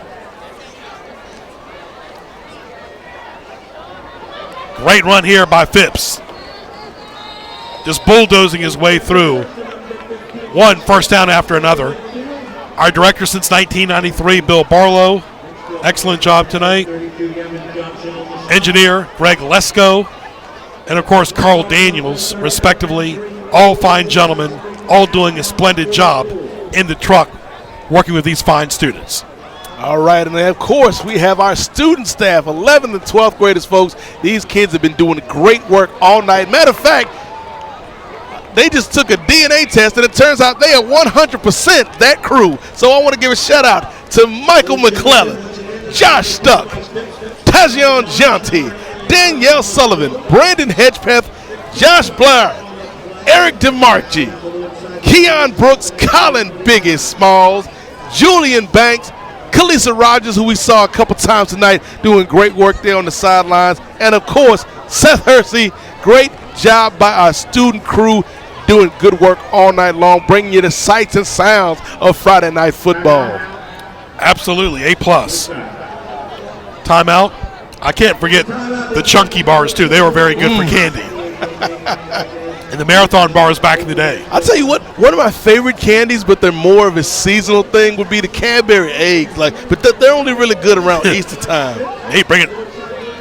Greg, let's go like sugar. Is it sugar babies or sugar daddies? The sugar babies are the little ones. Then the sugar daddies are the big ones. Right. Don't forget NNPS Telecom. Great production by our YouTube page and our fine student staff. Excellent page. Subscribe today. Then you got like the Werther's Originals that you always used to get at your grandma's house. Right. Or the Kisses, the Hershey Kisses are good. Hershey's Kisses. I remember the good old Clark bars. You can still find them once in a while. All good stuff to pass out for trick or treat, huh? So the whatchamacallits. We had one neighbor, Charlotte, used to pass out nickels for Halloween. Everybody would go to her house 2 or 3 times. You always get that one house with they pass out like the box of raisins or the apples. I mean, one of our former guests on Sports Highlights, Chris Perry, his mom and dad would cook out. Yeah, toothbrushes for all the candy. Toothbrushes for Halloween. How about some Listerine too while you're now you're just being contrarian. This is supposed to be about the candy for the kids. That's it. Lots of chocolate. That's what Halloween is all about. Giving other people's children candy so they get wound up and won't go to sleep and you don't have to deal with them. But you work during the off season, the conditioning, getting to school on time, getting to practice on time, all being part of a team. And this helps you later on in life. The conditioning, the workouts, the attitude, listening to your coaches all pays off on game day. You don't win just on game day. You win during the week. Well, a coach, matter of fact, it was Tom Jacob, former coach of the Menchville Monarchs, used to always tell us that, where you make your money, so to speak, is during the week. That's where you put in the time. That's where you make the investment. But then on Friday nights or on Saturdays, whenever the game was, that's when you cash out. That's when you get paid, Greg. And so this is the fun part that we're seeing out here on the field, especially for the Woodside Wolverines. You see the fruits of your labor. Absolutely. Great point. 9:49 left in this game. Complete to number 21. That was Bailey. Of course, a great number of the former number 21 late great Raider Cliff Branch. One of the all-time great Raiders, of course, who in their last year in Oakland, hard to believe, they're going to be in Vegas. Yeah, that's going to be still interesting. The silver and black, though. Still the silver and black, still that same attitude, but it won't be the same. Won't be the same with the Raiders leaving Oakland. But see, that's the thing. The A's aren't saying nothing, and they share in the same stadium. Yeah. So the A's are going to have it all to themselves, and that's tough for the Raiders in September and October to play on a baseball field. That's one of those weird stadium things that it's kind of always been there when seeing the football game played on the baseball field. Woodside trying to score again. They do. Wow. Ricky Key, it's almost like we willed it into being, Greg, because we were talking, was Ricky Key going to get involved? Here's where Ricky Key gets involved. Makes the catch to the outside, just splits the defenders right up the middle and finds his way to the bank. Payday, you know what time it is. Ricky Key making a deposit. Ricky Key has got a key to Nate's car tonight. Ricky Key. 32-0. That's another dimension that is Woodside Wolverine team that gets overlooked, the passing game, because honestly, Greg, they don't need it a lot of times. But when you need it, Ricky Key is that guy that can get outside and make a big play happen. And Tyler Thompson. The extra point is up. And it is good. Now it's 33-0 Woodside. They're 2 points away from a running clock. And I think that's something that shows how the culture of this team is, because a lot of times if you're a guy as talented as Ricky Key as a wide receiver and you don't get the ball passed to you all the game, you're going to get an attitude. You're going to act like a diva in some certain instances we've seen in high school and college and the pros. But Ricky Key knows that it's bigger than him. It's bigger than one player. It's about the team. It's about the fans. As you see the cheerleaders there, it's about the school, and it's about getting to the playoffs and making a big run. And the Wolverines have got a big run tonight, 33-0 over Menchville. Again, they won the game last year, 26-6. Woodside pitching another shutout. Unbelievable. Again, a great job by our crew tonight. Alan Denton, the referee. And our great folks in the truck. And our students as well, our juniors and seniors. Khalif Jemison is a sneaky good passer, Greg. We talked about that earlier. And when you got Jemison, Tyler, Bryce Phipps, Ricky Key. This is a very they're not going to go out there and put 50, 60 points on the board, Greg, but they're the team, they can get you 20, 30 points, and that's enough when you got a defense. Yeah, Woodside on the year is averaging 27 points a game. They're 6 above that tonight. Only giving up 2 points a game on defense. That was in one game where they beat Norview 32-14. That was all they've given up all year. Woodside made the postseason last year. Trying to get back again. Dodson's got 6 wins in the postseason. And we've seen some of these wins over the years here. We've seen Dodson take on Lansdowne.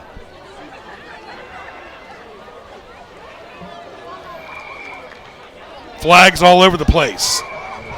Yeah, he had some great. We've seen Maury over here over the years. We've seen Grassfield. Pass is incomplete, but we do have those a flag on the Dotson play. matchups with Woodside and Lansdowne were really fun. When you bring Tommy Reeman, his former, the coach that Dotson was an assistant for. You bring him back here in the Todd Stadium, and the atmosphere of that game, it was just a fun game to be a part of. Got to wonder how many more years Reeman's got left, too. So it was special when we did those games. And Tommy Reeman, that's another name, when you talk about coaches and the history in this area, Greg, when you talk about Michael Vick and Marcus Vick and some of the other players that Tommy Reeman had a chance to nurture and to bring to the forefront, it just shows Dontrell Leonard was another one. Dontrell Leonard was a great player back in his day. Incomplete. Intended for Custis. Custis drops it for Menchville. Menchville in the white, trailing 33-zip. We'll be back with you in 2 weeks. Mark your calendar. Bethel versus Warwick. You don't want to miss it. Kaz used to dominate Bill Lyons when they played. We'll see what happens now with Incarmenius going up against Hairston for Warwick. It wasn't really close when Warwick played Bethel. Bethel was always way ahead of Warwick. But it's a new year, and we'll see what Inco does against Warwick. It's a new year, new day. Teams trying to find their identity, trying to end the season off on a good note, and that's going to be a fun game, folks. We got them on Sports Highlights this month. The Bethel coaching staff. Down for the Menchville Monarchs at their own 49. Bethel's had so many great players over the years like Walter Bailey and John Sturdivant, Clark, Dunn, Iverson, so many great players. I think the thing hard to believe Iverson is going to be 44 this year. I still think he could have played longer if he would have, the flags down, wasn't worried about coming off the bench in Memphis because he just did not want to come off the bench. Well, and I think the thing is, and we saw it with Carmelo Anthony, when you're the aging star, how do you kind of age gracefully? Where do you get in, where you fit in? And it's very hard, especially if you're a player as good as Allen Iverson was, who you can make the argument is a top 10 all-time NBA point guard. It's very hard, I guess, to kind of subjugate yourself to become a role player. And, it's somebody like Andre Iguodala, I think it was easier for him to do that in Golden State because he never was as big a star as Iverson. Or even Dwayne Wade toward the end of his career. Yeah, Dwayne Wade. And I think, it just goes to show you how tough it is to stay on top for that long. But you can't take anything away from what Allen Iverson did, especially when you think back to that NBA Finals where basically it was Iverson dragging an overmatched Philadelphia 76ers team against an unbeatable juggernaut in the Los Angeles Lakers. And Dwight Howard's going to have to deal with that as well. Yeah. And Menchville's got it on the run there by number 7, Maynard, the junior quarterback. They've had some great quarterbacks over the years. We mentioned the Hagen brothers and Billy Wright, Luther Jenkins, and so many great ones. Yeah, man, Andy Marlowe, Marcus Lee, a.k.a. Dink, Tracy Reed. Parker, Jay Reed, Played for Menchville and Denby. Clifton Richardson for a season or so. And so, the problem is when you putting it all together, too. When you don't have consistency at the head coaching position, and we've said, 9 coaches in 25 years, it's hard to get anything constant going. That's a great point because from 1970 to 1997, in 28 years, only had 2 coaches. Yep. and Nuttycombe and Jacob, and Down after that it's four. been all downhill. They got to learn how to win again. And that's the thing. When you get a new coach every 2 or 3 years, it's really hard to build consistency. And that's the one thing you can say about Woodside. Woodside has that foundation from Danny Dodson, and they've just built on it over the years. Menchville with the ball in the white uniforms. They throw it. Almost intercepted. But I think Rodney Taylor is the man for Menchville. I hope that he sustains, not just 2 or 3 years, 5 or 10 years. And that's what it's going to take for Menchville to succeed. They need a coach that'll stay and sustain. Mollenhauer was at Menchville for a while. He was very involved with the program, but they haven't sustained for 5 or 10 years. Yeah, and we saw the success Coach Mollenhauer had with the track team, and then you see Coach Taylor, who is in charge of the Menchville Monarchs these days. And the thing I think that they've got to remember, if you're a fan of Menchville watching right now, this is a marathon. It's not a sprint. You didn't get to the position where you're only winning 2 games a year overnight, and you're not going to get out of that position overnight. And so it takes time to rebuild a culture. It takes time to re-energize that school spirit, and we'll see if Coach Taylor is the right man for the job. And like you've heard the movie, Let It Go. You have to let this game go after tonight. The cold never bothered them anyway, Greg. Yeah, it's getting a little chilly. Temperature does change from the first to the fourth quarter. Yes. Glad you're with us for the final 6:45 of this ball game. And Menchville goes backwards there. And that was Jones. Greg Bickaveris, Nate Milton. Glad you're with us here on Cox Cable 47517. And NNPSTV.com from Boston to Boise, Fargo to Fresno, New Orleans to Newfoundland, and all parts in between, bringing you this Friday night football, folks. Happy to have you along for the journey. Live tonight, too. Nothing beats live football on a Friday night.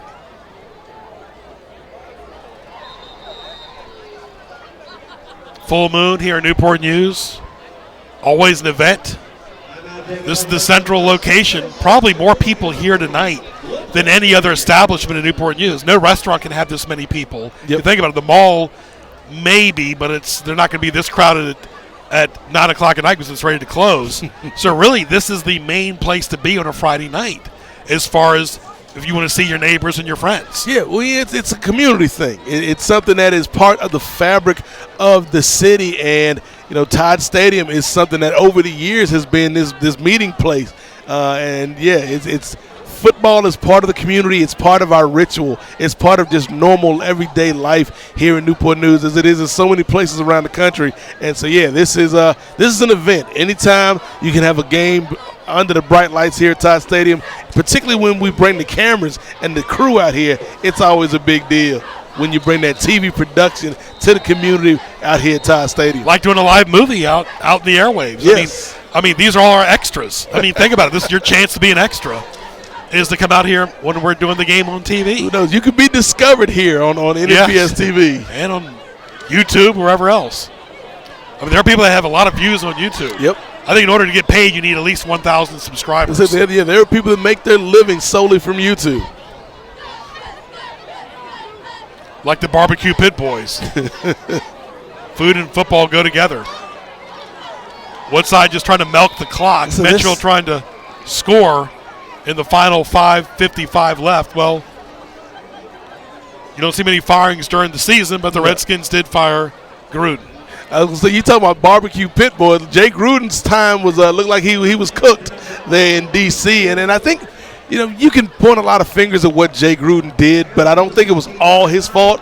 It's an organization thing, and it starts at the top with the owner, and then the general manager and the coach, and like you said, quarterback. It goes straight down the line. And so I hope that this is a chance for the Redskins to kind of get things on the right track, and maybe we'll see Dwayne Haskins, who I think can be a good quarterback, but you got to work with him. And so we'll see if this is a start of a new day for the Redskins. 5:10 left in the fourth quarter. Menchville throws it incomplete. There were times that I remember when Marino was a rookie for the Dolphins, it was Woodley first. You didn't always get a start right away. Yeah. You got to be patient. And I've always been of the opinion where I'd rather have a guy be able to sit and learn and don't rush him in before he's ready unless it's an injury situation or something like that. So, yeah, I don't mind that. Haskins didn't play a lot in college either. Well, that's the other thing. Haskins, one full year. Yeah, doesn't have that experience. So I don't mind that he's not starting. I do think it's going to be an issue if we get to week 14, 15, and he hasn't seen the field because, to me, you got to let him learn sometime to get some of those NFL reps. Especially then. Great point. I mean, the season's all pretty much over now at 0-5, so, you're pretty much playing for draft picks now. Menchville throws it in the air. Oh. Wow. He got hit pretty hard. Let's see if he's okay. He's going to get back up. In and out of the grass. No dice. Of the Menchville Monarchs. You can see right here just kind of heaves it. Arcing pass. And he's got it in his hands, but that hit right there at the end knocks the ball loose. Great defensive effort at the end right there by the Heritage Hurricanes, by the Woodside Wolverines. It looked like a hurricane out there is what I was trying to say, folks, the way things started swirling around. So we won't see Heritage anymore this year. But, Nate, you can bring him up all you want, my friend. Always been a great school. I mean, again, talking about the history of all the games we've had a chance to call over the years, to me that highlight will still always be the 2000 state championship with Coach John Quillen and those boys. And this is a credit to flags all over the place. Credit to Danny Dotson for not going for the juggernaut like we've said. Yeah, they are blowing them out, but they're not winning 50-0. This game, this score could be a lot worse, folks. This score is not nearly as close as 33-0 would indicate because Danny Dotson has had opportunities. They could have really run this score up. It was a face mask on Menchville. Face masking against you don't want to see that because Monarchs. that can break somebody's neck. Well, and then the thing, you want to, player safety is key. So especially in a blowout game like this, you don't want to see anybody take any unnecessary hits, any unnecessary injuries. So, good job by officiating crew staying on top of that. We're 2 hours and 1 minute into the game as the clock rolls, 33-0 as we have our studio audience out here in the stands. Woodside just milking the clock here. Ooh. And who else but the bulldozer himself, Phipps. He is an excellent football player. I love that kid. Bryce Phipps. Wow. Only a junior. I love his tenacity. 5'7", 190 pounds. Here you see the lanes are going to open up, part like the Red Sea. And Jimson, that's my move right there. He just does a quick little Fred Astaire two-step tap dancing like the late, great Gregory Hines and is able to pick up some positive yardage. Like some Sammy Davis Jr. out there. Mr. Bojangles. Even Stevie Wonder would sing about him. Oh, Stevie would say it's very superstitious the way that he plays out there. Even James Brown would be happy about that one. Phipps is a hard runner. There you see him getting up a little slowly right there, a little gingerly. Hopefully nothing's wrong like this. Again, that's the one thing you don't want to see if you're Woodside. You don't want players at this stage of the game to get injured, when the game is already well in hand. So that might be the last run we see tonight from Phipps because you don't want to risk further injury. Oh, no. The game's already done. I mean, three of the best all time, though, Nate. You mentioned them. James Brown, Marvin Gaye, Stevie Wonder. Yes. Classic. I think if Marvin Gaye was watching this game, he'd probably say, "What's going on?" Yeah. But nobody could tap dance like the great Sammy Davis Jr. A lot of flags here in the fourth quarter. They're making up for the flags we didn't see the entire rest of the game. Personal foul is the infraction against the Menchville Monarchs. Denton does not like to talk on the mic. We're seeing another. It's not for everybody, though. No, but we see another personal. We'll make up for it. We will. That was another personal foul by Menchville. I think what you're seeing now, Greg, is the frustration. Yeah. And you don't want silly frustration penalties right now. And this is where injuries can happen, too. Exactly. You don't want to see that happen. You look for the plus-minus takeaways, the turnovers, the big plays, converting on third downs. People don't put an emphasis on converting on fourth downs. You never hear nobody talking about that. How about convert on a fourth down once in a while? Because you're seeing more and more teams go for it on fourth down. Now, tonight, it's been all academic from the get-go. I was going to say, we really haven't needed a fourth down conversion at all, attempt no. by either team, just because Woodside has had this game so firmly in hand. So what do you think about our next game, Bethel and Ward? That's going to be a fun game. I think both teams are pretty evenly matched. Bethel has beaten the teams that they're supposed to beat this year. And they've lost pretty much, if you want to be honest, to the teams they probably should have lost to this year. So it'll be an interesting matchup. Again, both teams reestablishing the culture, and it's going to be a very fun matchup. Yeah, Bethel's 3-3 as we speak, not including this weekend. Again, Phipps, and this is where you got to watch the injuries. You really don't need your starters out here right now, as Nate and I have talked about, because it's only 2:25 left in the game. So Woodside will improve to 7-0. Unbelievable. And this is where, you want to make sure that cooler heads prevail. You don't want any extracurricular activities. No after fighting the or whistle. anything. Good sportsmanship by both these coaches and programs tonight.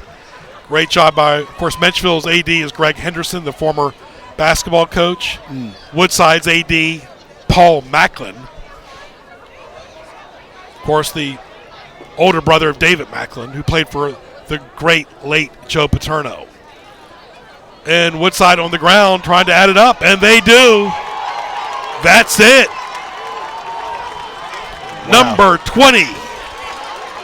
And that's Hill. No hill there. No mountain high enough, right? Ain't no mountain high enough. Ain't no valley low enough. Ain't no river wide enough that can keep me from the end zone, ladies and gentlemen. Hill does a great job putting an exclamation point on the game tonight. Homecoming has been established. A wonderful celebration for the Woodside Wolverines, and they are going to go away with this win, folks. And we'll have a running clock now. It really doesn't matter with 1:40 left. As we speak, it's 39-0 live here on NNPS TV. Extra point, or is it? It is. Up. And it's good. So now Woodside's got their second 40-0 lead. 40-0, as the PA announcer is wrong there. It's 40-0. And, of course, you can hear us loud and clear. They beat Denby 40-0 as well. Yep. And again, yet another game where the Woodside Wolverines defense pitches the shutout and the offense does what it needs to do. Hill putting the icing on the cake. 40-0 is your score. The Woodside Wolverines running away with this thing, my friend. Was it Bugs Bunny? That's all, folks. That is all, folks. Or Popeye and Bluto. Popeye said, I fight to the finish because I eat my spinach. Yeah, Woodside is definitely eating their spinach tonight. Say Woodside ate all the spinach, all the kale, all the carrots. I'm not a fan of kale. I would rather eat something else than kale. All the quinoa. Keto diet, whatever. Nate likes those plant-based diets. Say Woodside is eating their vitamins tonight. Running clock, folks. It's 40-0. Woodside beat Denby 40-0. Isn't that funny? The two games we did of Woodside, identical score. They beat Denby 40-0, and now they're beating Menchville 40-0. Both live on TV. You can't tell me Danny Dawson doesn't understand the importance of showing up on TV, Greg Bigaveras. Combined 80-0. With a running clock here in the final 1 minute. We played 2 hours and 7 minutes, including halftime. So we look forward to our next game in 2 weeks. The Dean of Newport News coaches comes away with another big-time victory for the program. Menchville will go to 2-4. Some of their toughest games are still ahead. Stoppage in play with 52 seconds left here. Again, 40-0 Woodside. What highlights me is the great sportsmanship by both these schools. And I'm telling you, you talk about the remaining schedule. Outside of that Phoebus game, there is not a game on the schedule that is remaining that Woodside is the underdog in. And so Woodside has a chance to finish the season 9-1. Or, Greg, if everything works out, they could run the table and finish the season undefeated. That's it. Again, we televised our game against Denby. They won by the same score. The game's not over yet. Still 52 seconds left. Could we get as a the chilled last-minute Newport News score? air tonight? Full moon. Maybe we get a last-minute Hail Mary type of score from the Menchville Monarchs. From Hales. Just give us something. A Hails Mary. No reason to stop the clock anymore, folks. Let it go. Menchville in the ball game now. Swartz, the backup quarterback. His dad used to be the Denby basketball coach. Number 15 for Menchville.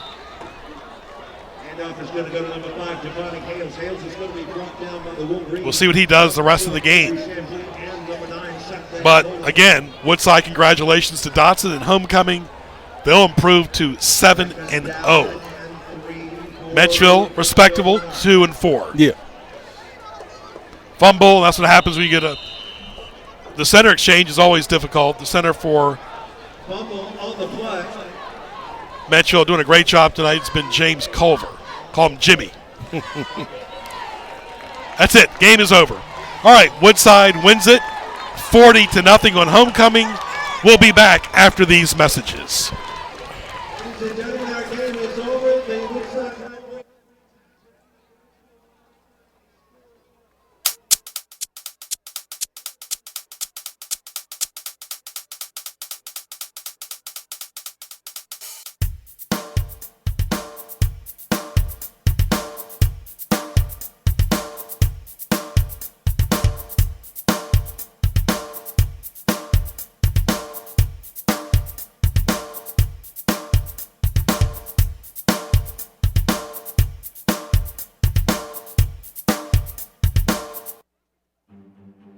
Aviation Academy offers a variety of hands-on experiences. Chooses select students to create a great small community. Is located at an airport for applied learning.